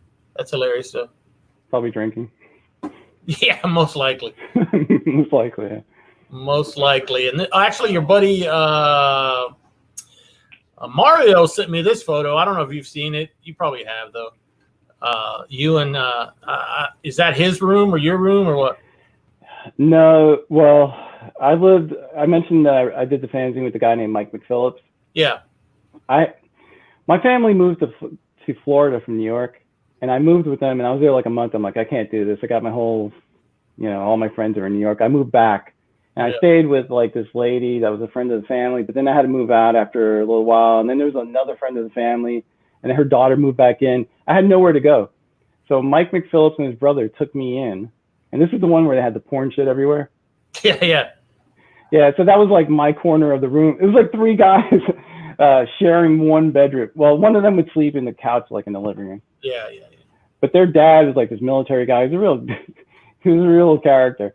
And he had like he lost a leg in the war. Oh, he had a fake leg, and the son would hide it from him. And then the dad would blame me, right? And I didn't do any of that shit. And they were dropping acid all the time. Like sometimes you come home from work and they're like out on the sidewalk, like staring off at the sidewalk. And the dad like moved back in and blamed me for that. Like, oh, you're a bad influence on them. Look at them doing drugs and stuff. I'm like, I never did drugs in my life, So he just made it miserable, like that, all kinds of shit. So I had to move out again. And that's when I moved into Imran's house, the Pakistani family. Oh, okay, yeah. And Imran was a character too, because that guy like was obsessed with The Exorcist and Voivod. So he watched The Exorcist every day for like 2 years, every day. And he would like sit there and drop all kinds of drugs and have seances with his buddies, and he tried to summon demons. And I'm sitting there like downstairs in my little room, like, shaking. I'm like, what the hell? They don't need to do this shit, And his house was haunted. They had a ghost, and they knew about it. Like they said it was like their father who had passed away, and he'd come to visit them. Like sometimes this is like where Sepultura stayed, right? Yeah. At that bed, it was at the top of the stairs, and at nighttime, I'd hear like footsteps come up the stairs. Nobody was there, right? And just crazy shit like started going missing and stuff. And I was in my room. I had piles of mail from the fanzine. I'm talking about like one night I was looking for like one letter right back to some guy. I couldn't find it. I had piles of shit, right? I go to sleep. The next morning, the letters are all piled up in a row, right? Like a tower. The letter I was looking for was at the very top. And I'm like, what the hell's going on here? Because I left it like scattered all over the floor. And then like the last night I lived there, me and my girlfriend we had moved down into the basement. And all of a sudden, like in the middle of the night, we were moving out the next morning. we smell something like death, right? Yeah. And all of a sudden, like a black shadow, and the lights were already off, so it was darker than like the night or whatever. It just kind of like flew right by us, and again, like the hair on my arms like stood up. It was scary shit. It was like the first time I ever like considered that maybe there is a ghost or there are ghosts and shit like that. Here's another photo. I like put them all together, and I can't remember who sent them or whatever, but maybe it was you. But what's going on here? That middle finger makes me laugh though. I have no idea. Well, that isn't that you at the top left there? Yeah, it's me on the left, and Ed's next to me, right? Yeah. You don't remember this? No. I stumped him. Yeah, but yeah, I guess Ed maybe sent this to me then. But yeah, that shit. I think Ed. Yeah, Ed did send this to me. I remember because what the fuck am I wearing? Like Warner Brothers stuff, right? I have no idea. That Wile E. Coyote or whatever. Let me see if I can zoom it in on you more. That's all it'll go. Oh yeah, it is. It's Looney Tunes. It's like Bugs Bunny. That's right, because I commented about that shirt because I used to have a Foghorn Leghorn shirt way back when too. So that might have been Ed's girlfriend, and next to him is Imran, the roommate's Pakistani one. The satanic guy. Yeah. He's actually the only guy that could rival King Valley for like that one, a session of Voivod. And here's I don't know. I think he sent me this too. Who's this with you? I can't tell from it. It's so small. Hold on. What the hell am I doing? I don't know. It's you and it's Imran, I think. Oh, okay. Yeah, y'all are just being total death. Just like goofing around. Because I never even do that shit now, so I'm like all serious. Yeah. If you're like Spastic Blur says, if you're serious, you lose, man. You can't be fucking serious. But all right, so let me see what else was there. I think that was so let's we briefly touched on it at the beginning. I said we'll talk about later, but Fraser's got a good question. Oh yeah. I was gonna wait to ask that, but yeah, go ahead. So who did you want to release? I was trying to get Possessed. Oh really? After they broke up, Mike Terreo had that. If you want to call it Possessed, he called it Possessed, but he was doing it with Bob Yost. Bob Yost, yeah. Yeah.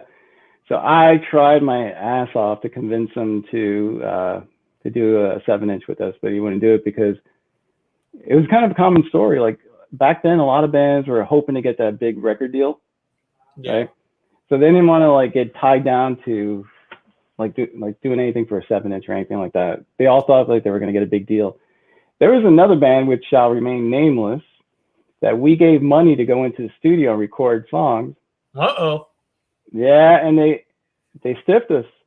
Uh-oh. Yeah, and they, I guess, were working on a deal, and they said they didn't want to commit to us, but they didn't return the money. Wow. And back then, man, we didn't have any money. Like we had to recoup whatever we can make from selling the records to make the next one. Of course. Dirt poor. So, give us a hint. Was it were they from New York area? Yeah, originally. They're not there anymore. You know them. I know who you're talking. It could only be. I'm thinking two bands. I'll put it like this. Was it the band that you mentioned to me about seeing them in Florida and the singer saying, "Hey, this is Joe" or whatever? Is this that band? No. Okay. No. I think I have their 7-inch from Seraphic Decay. Oh. But that's where the clues end. I don't want to talk bad about people. I got you. Other than myself.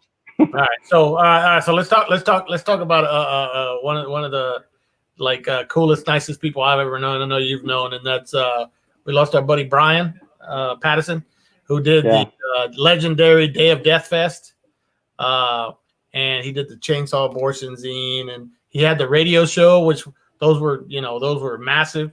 He did what was it, WBNY or what was it? I can't remember. I don't remember the call letters. Yeah, but he so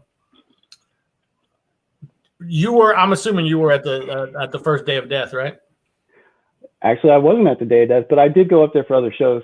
Oh, okay. Oh wow. Yeah. So how'd you first meet Brian? From the fanzines. I mean, back then we all knew each other, and we were all like part of like a little brotherhood of writers, and we gave each other fanzines and stuff like that. That's how I first met him.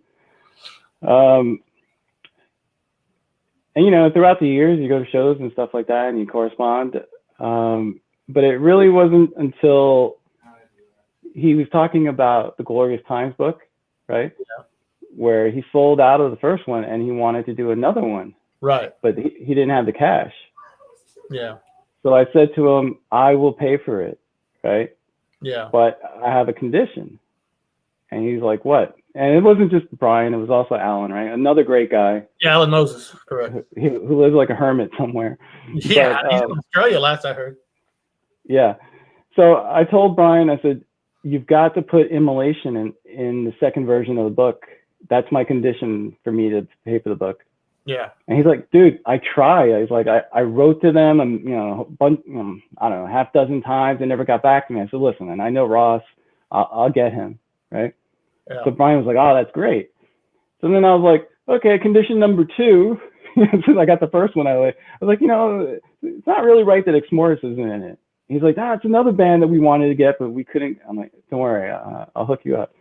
So then Immolation and EXMORTIS were in the second version of the book. Yeah. And there were a few other bands that they added. And it was great. And they were really formal. Like they drew up a contract with me. Wow. Yeah. And they're like, you know, we'll pay you back. I don't remember, it may have been $3,000, I think it was. I think it was about 3. And we'll give you 7% profit. Yeah. And I'm like, dude, I don't want any profit. And they're like, why? I'm like, I said, and this is like a feeling that I have all the time, and I talk about it, is, man, I was the luckiest guy on earth, right? I got into every show free. Yeah. I got every demo free, every CD free. I got to meet a million cool people. I didn't want to make any money from it, you know? Yeah. So they said, okay, we're going to give you books. You can do whatever you want with them. I think they were selling them for like 25 each. I think I ended up getting like 75 of them. And I gave, no, I never interviewed Boltor, but I do talk to Carl sometimes. I gave them all out. And the last person to get, because I only have one copy left, right? The second to last copy went to Wes Weaver, another friend that's gone. And I will tell you, you know, I wasn't best of friends with Brian. I mean, we were friends and everything, but I wasn't that in touch these last couple of years. Yeah. Nor even with Wes, because Wes stopped like going to shows, right? For the most part.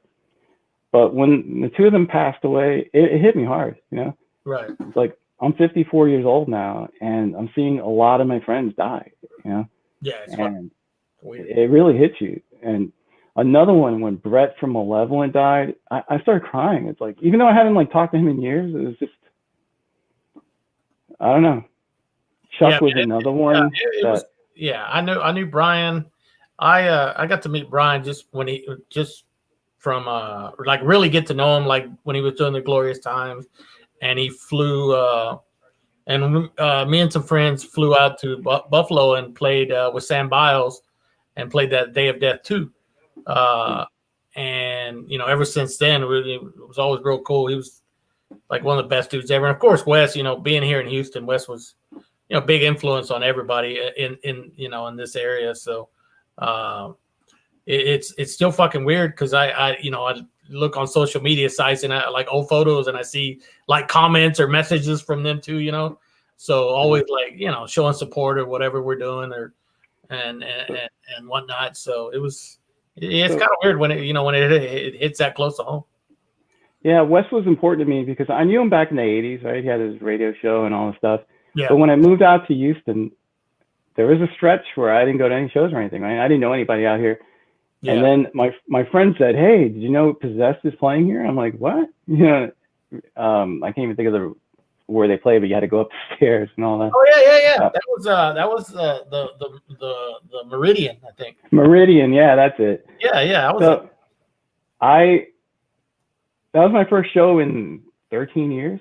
Wow. Like, yeah. I mean, it's part of the reason why I left Rage, because I was in a personal crisis, I guess, and I ended up going back to school.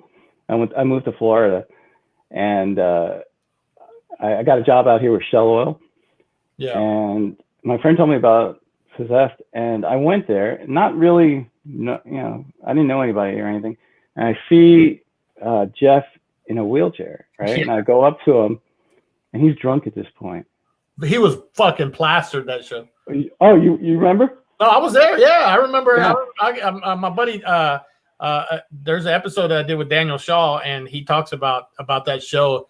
Tells a fucking hilarious story. But yeah, anyway, go ahead. Yeah, so I go up to him and I'm like, Jeff, this is Joe PUPO. I've met you in the past. I saw your last 2 shows at Lemoore, saw your TBGBs. I'm a huge fan, all that. Dude starts crying, Oh, shit. And he's like, Joe, man, we're survivors, We're still here in the scene today after all these years. Yeah. Yeah. I didn't know, wasn't expecting that, Yeah. I was like, oh, hold on, I'll get you another beer, right? Yeah, so we chatted for a while, but holy shit, he was drunk, Yeah, he was.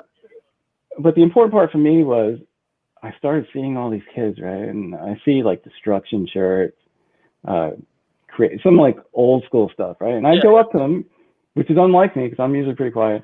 I'm like, oh, did you ever see Destruction? And they're like, nah, man, the time they played in Houston, I wasn't old enough or whatever. And I start, I'm like, well, as a matter of fact, I interviewed them back in 88, 89. I showed a picture of them. Like, holy shit. You're like, and all of a sudden I started getting that feeling again of like, I belonged again, Yeah. Because part of it was I dropped out of the scene to go back to school. But the other part of it was also, I really put Ed in a bad spot, because I had to, tell you that story real quick. So after we put out the Revenant 7-inch, Hervé from Osmos was looking for a US label to be partners with, right? Yeah.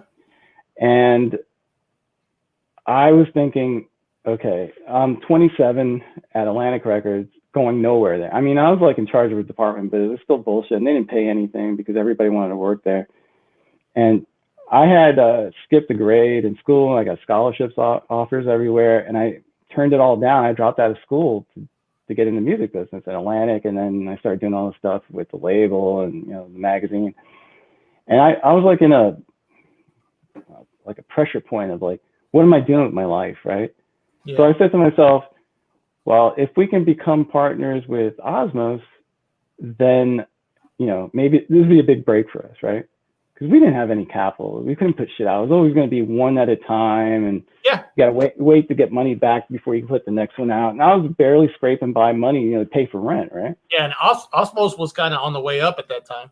Oh, yeah, Yeah. So I would sit there and have these conversations with Hervé, and it was like $1 a minute, too. I remember, like, we're investing. It doesn't seem like anything now, but back then when you didn't have money, right? No, phone calls were expensive. I was spending like $100 on a phone call, whatever. Yeah. And at the end of the day, he decided to go a different direction because we were small. We had great reputations. Like we knew everybody. They loved our stuff. They liked us. But when Osmos went a different direction, it was like a big blow to me. It was like, now what, right? Yeah. So then, at the same time, my girlfriend moved out because I was working at Atlantic, working on the label 3 o'clock in the morning, going to shows. We were going to get married and stuff, right? Yeah. And all of a sudden she's like, I'm moving out. And I was like, fuck. And I went on like a 6-month bender. I was out there every night drinking like 10 shots of Jaeger, a dozen beers. I might even smoke a bit. And every night I black out, I was completely like, this breaking up like completely like destroyed me at the time. I was a complete mess. And on top of like the stuff going on with like not going anywhere with the label and Osmos and all that, I told Ed, I'm like, I'm out. I got to go back to school. I got to do something with my life before I get too old. And it really sucks looking back at it because it was selfish. I should have like eased out of it, but I basically said, I don't want anything more to do with the label. I have to move on next part of my life, right? And I split the money in half, but I left him with like all the like account receivables from like the different stores owed us money and shit like that. Yeah. But even worse than that, I went to school. I went back to Florida. I concentrated on school. I didn't like, with the exception of maybe like Mary from Primeval or one or two other people, I stopped like communicating with people. You know, I put a pressure on myself to just get my life like straightened out. Right. And it was total focus. I mean, I got my scholarships back like after 6 months, and my school was free, and I got job offers different parts of the country, and then I came out here. But it wasn't until that day with the Possess show where like that was my first show back. And wow. there were times before like I'd hear like, oh, Obituary is playing somewhere, right? There was a show at Numbers. I'm like, I didn't know anybody, so I wasn't comfortable. So not only that, it was also I was very uncomfortable coming back into the scene after what happened with Ed, because he was pissed at me, right? And I remember like I would think about him, and I wrote him an email. I'm like, Ed, man, how's it going? How's life with you? I got it through Henry from Revenant. He had his email because I couldn't find it anywhere. And I write him this letter. I'm like, Ed, man, how's it going? You know, it's been all these years. You know, we had so much fun, this and that. He writes me back, holy shit.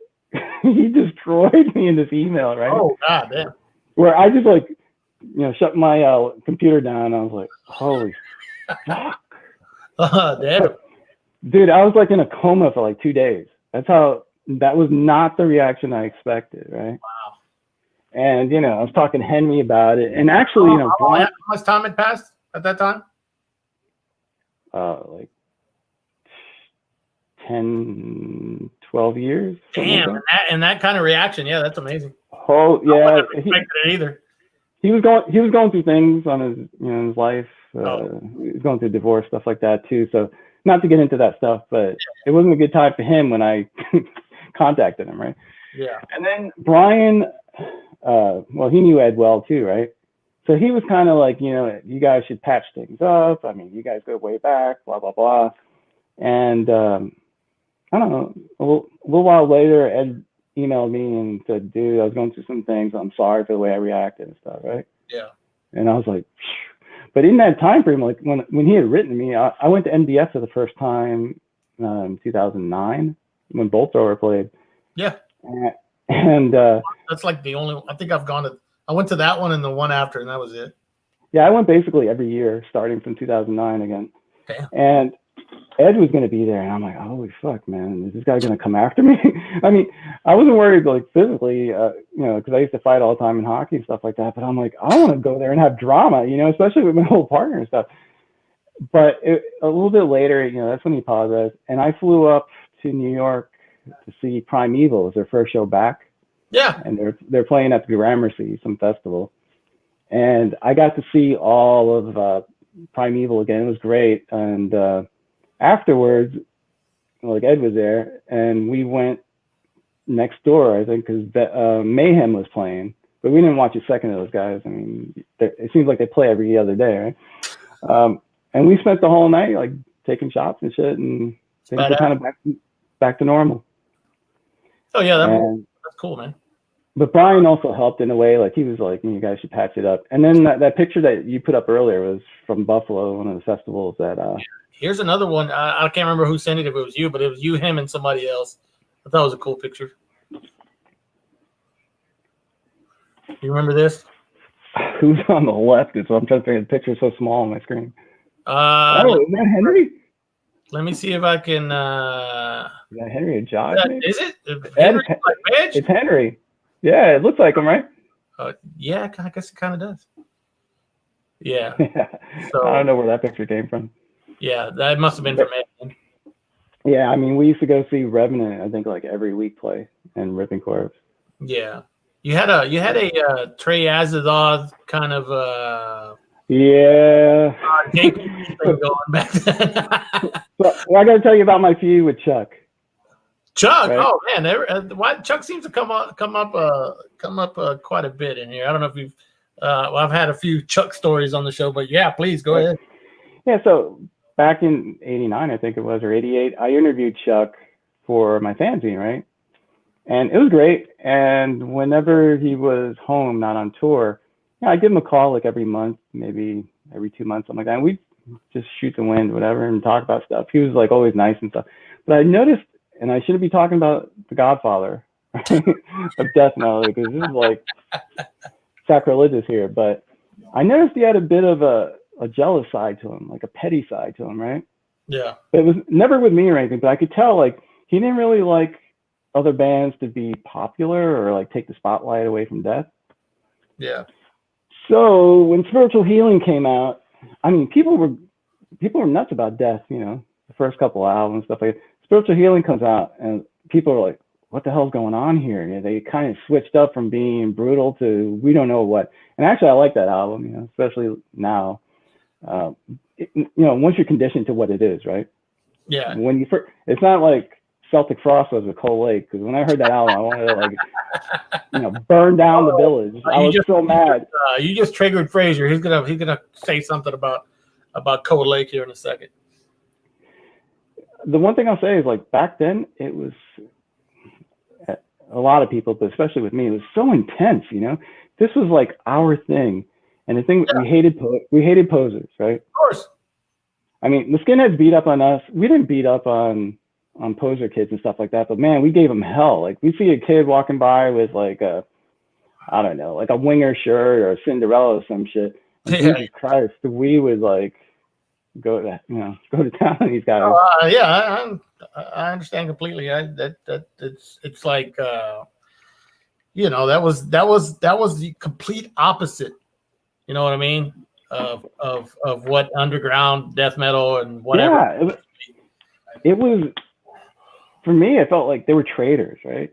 They were selling out to make money, and they came out with this glam thing. It was like, to me, Celtic Frost is fucking dead, you know?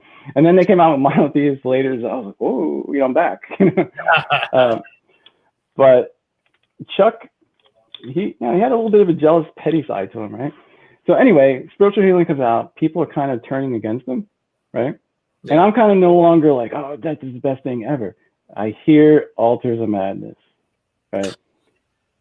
Everything out of my fucking mouth is Altars is so great. You know, Morbid Angel was the best band ever. Blah blah blah. Like I wasn't obsessed with them. Like I saw them on that tour. I don't know how many dozen times. Yeah. Now Chuck starts hearing about this love for Morbid Angel. Nobody's talking about death anymore. It's pissing him off, right? Yeah. And then one day, I'm going to see Ripping Corpse in New Jersey. Ed approaches me before the show. He goes, hey, man, I was just talking to Chuck. I'm like, yeah?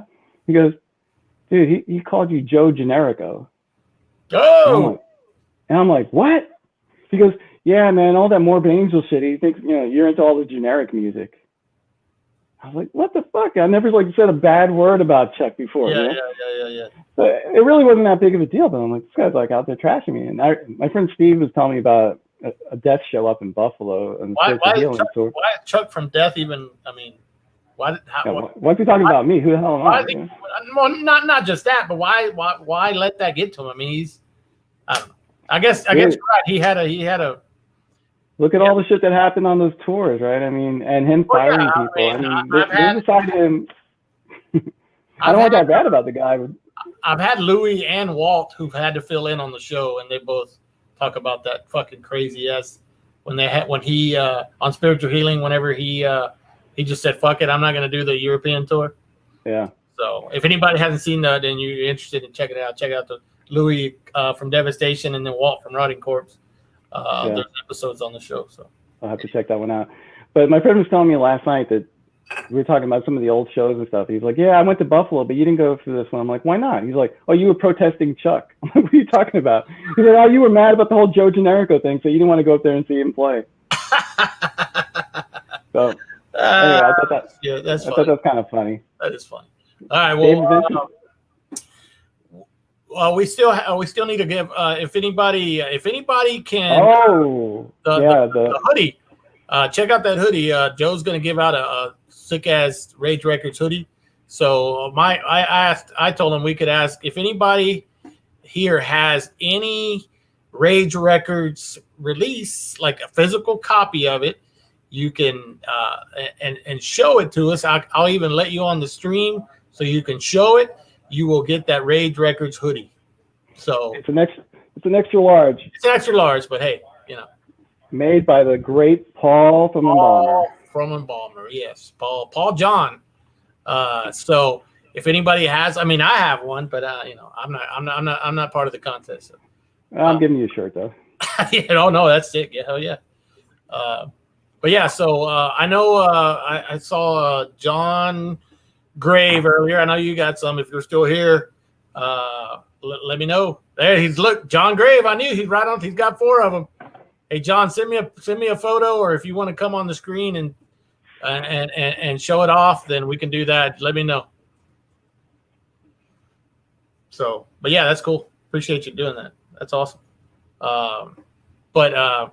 So while waiting for him to respond, or if somebody can beat John to it, he's not the only one. There's several people watching. So, but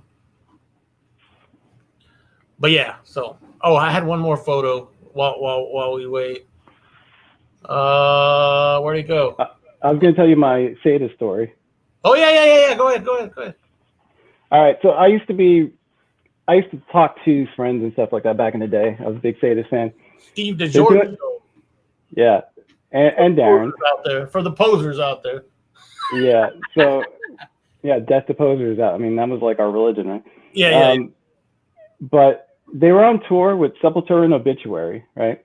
So Steve says, hey, after we play, come on the bus, hang out with us, right? I'm like, definitely, dude.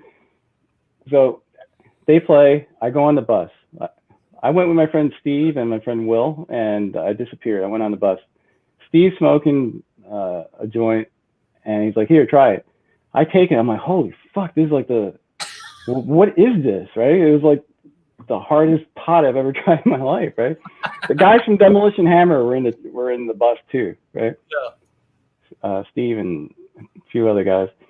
Well, I'm sitting there, like, we're all talking stuff, and I'm still smoking with Steve, and all of a sudden, it was like joints, like, I don't know what happened to me. I ran out the bus, right? I don't even think I said goodbye to Steve or anything. I just ran out the bus, and I start running around the parking lot like a chicken without the head cut off, right? And I'm yelling out, Steve, Will, where are you guys? Where are you guys? You left me. What happened? I'm like sitting there like in a panic, right? Yeah. And I'm running around, and finally I see a door, right? I run towards the door. I open it up, and I go through it. And next thing you know, I'm on stage with Obituary. And I mean, it's not the first time, right? Because back then we used to dive all the time, shit like that. And I knew Obituary back then. But I'm just standing there in the middle of them playing, and people looking at me like, dude, what are you doing? Like, are you going to dive? Are you going to do what? The bouncer, like, I'm up there for a while, and I'm looking out into the crowd, and I finally see my 2 friends out there.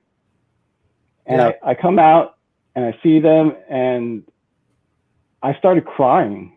I'm crying, but I'm laughing. It's like I'm alternating. So anyway, after Sepultura, we go back home. I spent the whole drive back, it was like an hour and a half, like on the floor of the car, crying and laughing, alternating. Right? I don't know what hit me. I'm like, that's the strongest pot of all time. So then flash forward to the 70K, ton, that boat. Oh, you've been on that? Yeah, I went on it one year. Oh, wow. When Death to All played, right? Oh. And I see Steve, and I sit down and I talk to him for a while, and the roadie from Sadist was there. And I start telling him about what happened to me that night, because I just ran off the bus and shit. He goes, dude, the guys from Demolition Hammer put PCP in the pot on the bus. Holy shit. And I'm like, what? Because I never did drugs. It was like a miracle. I smoked pot that night. Holy but shit. I was out of my fucking head. Like, it was an experience I never could even try to describe. Oh, I went crazy. Oh shit. Damn. You gotta check your Facebook. Yeah. I just checked it out. I don't see anything yet, John. Where's John from, by the way? Huh? Where's John from? He's in New Mexico. Okay. Yeah, dude, you gotta drive over, pick it up. Yeah, drive over and pick it up. No, he's let me grab the photo real quick and see if I can share it on here real quick. Yeah, he's got oh shit. Yeah, there we go. I mean, I trust the guy, so we can I can trust him to that he didn't just steal the photo off the internet. So hell yeah. I'm gonna need to see a driver's license with that. yeah. Need to see a driver's license, 3 or major credit card. All right, so we got a winner. There it is. Look at that. He's got Nocturnal Primeval EXMORTIS. There you go. Well, so, you can forward me the addresses for him and Sam, and I'll send those out. Yeah, cool. Hell yeah, awesome. There you go, John. Yeah. I mentioned to him that you were going to be giving one away. He's like, man, I fucking need that. I need that. I was like, well, you better listen. So, and he got it. That's awesome. There it is. Rage record. Yeah, I did see that flyer, John, but we moved on. So he had another like EXMORTIS like ad flyer for the 7-inch. So I don't know if I saved it or not. But anyhow, I'm just rambling on here. Yeah. So, well, man, I didn't tell you, Fraser. I did too. I posted it, so you didn't see it. That's not my fault. You're not paying attention. I shared it several times, so you lose, loser. You're fired, Fraser. You're fired. If anybody ever wants to read a copy of Rage, the first issue, I've got that out on Dropbox. I can give them a link to. Oh yeah. There we go. I have it scanned out there. See the first issue of. Let me go back. You know, it's funny. Like when I go back and look at it, the way I felt about an album or a band back then, it's like 99% how I feel about them now. Hell yeah. I mean, 34 years, 35 years have passed, and yeah, I don't know. Nothing changes. No, I mean, that's why I don't. That's why I've never understood how. I feel, times have passed, and I feel a little different about the album. Why? It's the same shit you heard 30 years ago or whenever it was, So yeah, it just doesn't make any sense. Why people say that? Like, it grew on me. It grew on me. What do you mean it grew on you? So if anybody wants to get a copy of this, like online, how do they go about it again? They could message me on Facebook, and then I'll send them a link to it. It's on Dropbox. There you go. There you go. So, but yeah, because they sold out, I'm not sure what John's talking about. Would I start another label? That's another good question. Fraser's just full of questions. I mean, he's a key component of your show. I retired from Shell I'm 54 now, 4 years ago, right? And I haven't gone back to work or anything like that, but I thought about it, starting another. Actually, my first thought was, and I've told this to Ed plenty of times, I'm like, Ed, I want to do like one last release between us as kind of like, smooth things out, how things had ended that time, and just like have a happy ending to the whole. I mean, we're friends again and all that. Don't get me wrong, but yeah. I got from a work kind of thing, just like do one more. And one of the 8 bands actually that we released, I asked one of them if they wanted to do like a compilation with some of the other bands, and I will not name the band, but they told me no, because basically they deserve an album and don't want to share like a compilation with another band. I was like, oh my God, you're kidding me. And then I would have liked to get Derketa do a record. Ed's pretty much down to do one, but that's cool, man. It's just a matter of actually doing it, right? There's a local band called Dork Angel. I don't know. Oh, I know who they are. It's a classic name, man. All right, here's a question from John. What was your favorite accomplishment with the label? Was there anything else you wanted to achieve aside from breaking into a bigger audience with Osmos? That's a great question, John.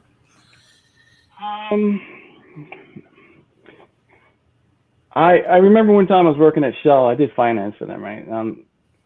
Made a shitload of money working there, and but that night I was looking at like the Grammy Awards, right?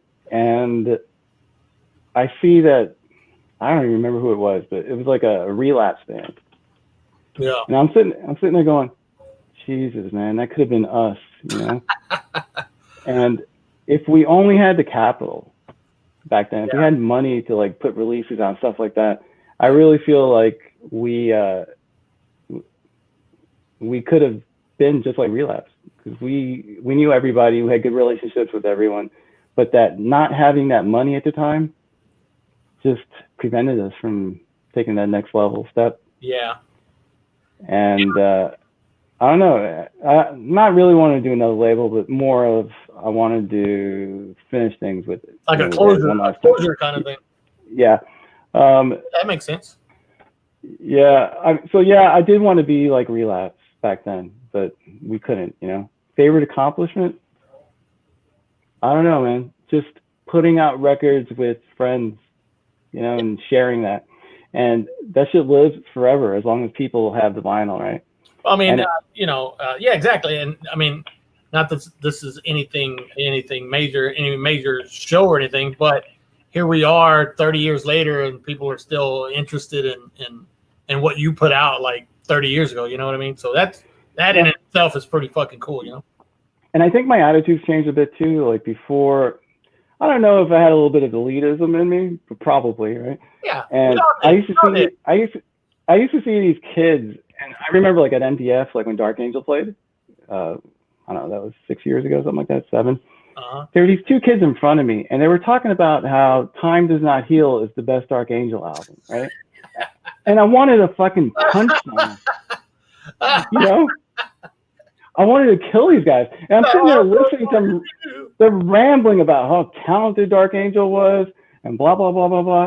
And I'm telling my friend, I'm like, are these guys for real? They're like in their 20s. I just wanted to beat the fuck out of them, right? And I don't know what happened to me, but at some point, like I became friends with this guy, Juan. You know Juan, right? Yeah, of course. We were at, was it the Badass Festival it was called? Probably, yeah. Badass Weekend? Badass Weekend, yeah. And I was doing the merchandise for Repulsion, right? And this kid comes up to me to buy a Repulsion shirt, and it's Juan. He's got like a Primeval patch and stuff. And I'm like, you know, we just started talking, and then I met Nathan Shapiro. You know him? Yeah. He's from California. Yeah, I can do that, Sam. Yeah, Sam wants Brian to get on. He's mentioned it like several times. So, but Led Zeppelin cover. Oh, Led Zeppelin. That was on Leave Scars, right? Yeah. Song, yeah. I did not like Ron Reinhardt.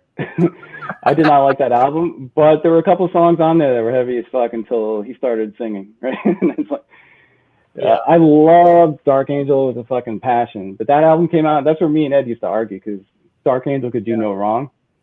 And then Leave Scars came out. I was like, ugh. And then Time Does Not Heal. I'm like, oh my god, they should just break up right now because this is awful. Yeah, that's pretty bad. I mean, I like some of Leave Scars, but Time Does Not Heal is just like, ooh, it's just too much. Yeah, there's something about Ron Reinhardt's voice that just irritates the fuck out of me. Never to Rise Again. Yeah, that's a good song off of Leave Scars, I think. Right? Yeah. Yeah. When I saw Don, so I mentioned, I think early on that like the last time I felt like starstruck was that time that I was like Sacred Reich and the Atrophy before I got into the whole fanzine shit, where next thing you know, I know every band, right? Yeah. The only time I've ever felt starstruck since then, I was at the Grindcore Fest that Enrique put out. Yeah. And this was Grindcore Festival 2, I think. Don Doty was walking around. And I hear Don Doty, you know, I fucking ran to him. And my friend Ruben jokes all the time, like, I never smile, right? The whole time I was like beaming, right? Grinning. And I have a picture with him somewhere. I should have sent it to you, but dude, my fucking smile is like the Joker, like out to here and shit. That's when he was doing well, he was, when we talk about that. Yeah. But regardless, he's part of Darkness Ascends, and that was the greatest thing ever. I actually went to one of those grindcore ones, and it was the first one, and I Did got you? yeah, the first one. I was there. I got to meet Oscar Garcia from Terrorizer, and I was like, yeah, oh, whatever, I was like, holy shit, when I was 15 years old, I worshipped your fucking, your music and all that, and it was just that was kind of one of those cool moments for me. It didn't happen very much or at all, really, but that was one of them. Yeah, I haven't said enough about this, but Enrique Chavez. Yeah, I mean, he's like one of the best guys in the scene. He's been around forever. Like he started out with Gothic Records and all that. Oh, when he did Grindcore, the first festival, he put me on the guest list and my friend Ruben, and we walk in. As soon as we show up, and I tell them I'm on the list and whatever. They're like, "Oh, your name is," and I tell them in 1 second. Next thing you know, we get like escorted back into their VIP room, right? Yeah. Enrique treated everybody like a star that night. That Grindcore Fest was amazing, and I only went to that first one. Yeah, the scene in LA was sick. It was wild, dude. I mean, you go to Houston, there's 20 people at a show, right? You go to LA and there's 600 people, 1,000 were at that show that night. That was he did have Sadistic Intent and Nausea and Excruciating Terror and all that, but yeah. Repulsion. Did they play that night too? Yeah, I was doing their merch that night. They needed someone, and I didn't. Oh yeah, that's right. They did. I volunteered, so I didn't get to see. I mean, I saw them from a distance, but I was like, oh, I really wanted to see them. Repulsion did play that. That's right, because yeah, that's right. Yeah, and Nausea played, and that was great. Yeah, Nausea, and they played a couple Terrorizer songs and all that. Yeah, that was fucking great. It was at that big fucking warehouse thing. It was an art place or something like that. Oh. They had a show. Yeah, it was cool. Yeah, but inside was a warehouse. Yeah. Yeah, that was cool, man. It's weird. We were at different at the same place at the same time. I didn't even know. Yeah, I was flying around the shows all the time back then. Yeah, those are great days. Cool, well, we've been going a while. I need to go ahead and start wrapping it up. Man, it's been awesome. I fucking want to hear more stories about Atlantic. That's for goddamn sure. I got all kinds of stories, to be honest.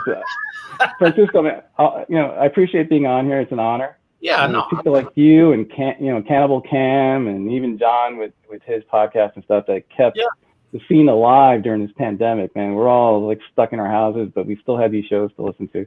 So I appreciate it. Man, that was cool. Like I said, I always appreciated the quote unquote smaller labels, because you could get 7 inches for $4, $5, and it was good shit. It wasn't just it wasn't subpar material. It was all just as good as, whatever Peaceville or whoever else was putting out at the time, So those kind of labels like yours are the ones that kind of, kept that underbelly or whatever, if you will, kind of going. You know what I mean? So we were just one of many, man. We were. Oh yeah, that's what made the scene so great back then. Labels, you had fanzines, the fans, the bands that accepted us and were friends with us. There's nothing like it. And as I get older, I appreciate it even more every time.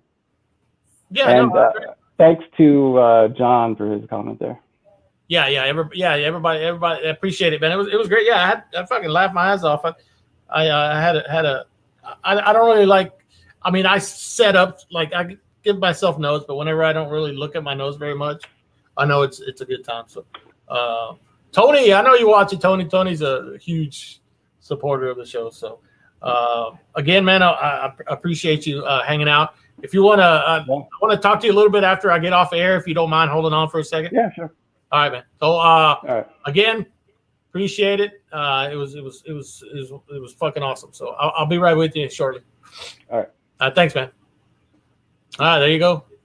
That was fucking cool. Joe rules. Listening to all those old stories is always cool, man. Guys like that were, at the forefront, putting things out for people like me who are, buying it and freaking out on all the stuff that was going on. So, because I appreciate the shit out of people like that that are still around. Still listening, still supporting, and all that. So, totally cool. Thanks everybody for tuning in. Everybody participating in the chat. Every show, I want everybody participating in the chat. If you got questions, please ask them. It makes the show a lot more fun when you guys are engaged. So I encourage that. So keep doing it. Appreciate it. Thanks, Sam. Thanks, everybody. Those of you that won something, again, you win shit on here on the show too, right? So I'll get Joe your addresses and he'll get that stuff out to you. So again, first time coming up, or if this is your first time watching, checking out the show, appreciate it. Those of you that have been here before, really appreciate it too. Subscribe to the channel if you haven't yet.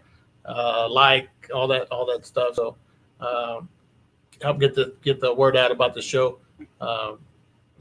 Please, it does help get the word out, and people need to hear this stuff from people like Joe. Because he was one of the people there in the beginning. So Sam putting an address on the chat. All right, Sam, it's there. So again, a reminder, 1 week from today, Sam, I don't know if you saw this, but I'm going to have Andy Jones from Flim. Anybody else missed it at the beginning?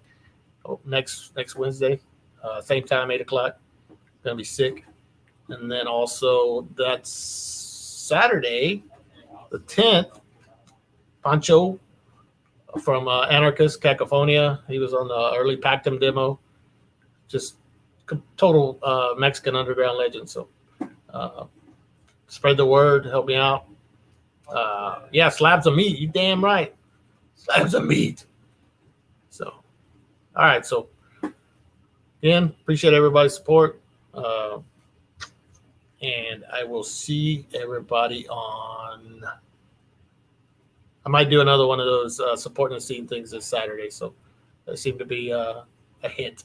So cool. I will see y'all soon.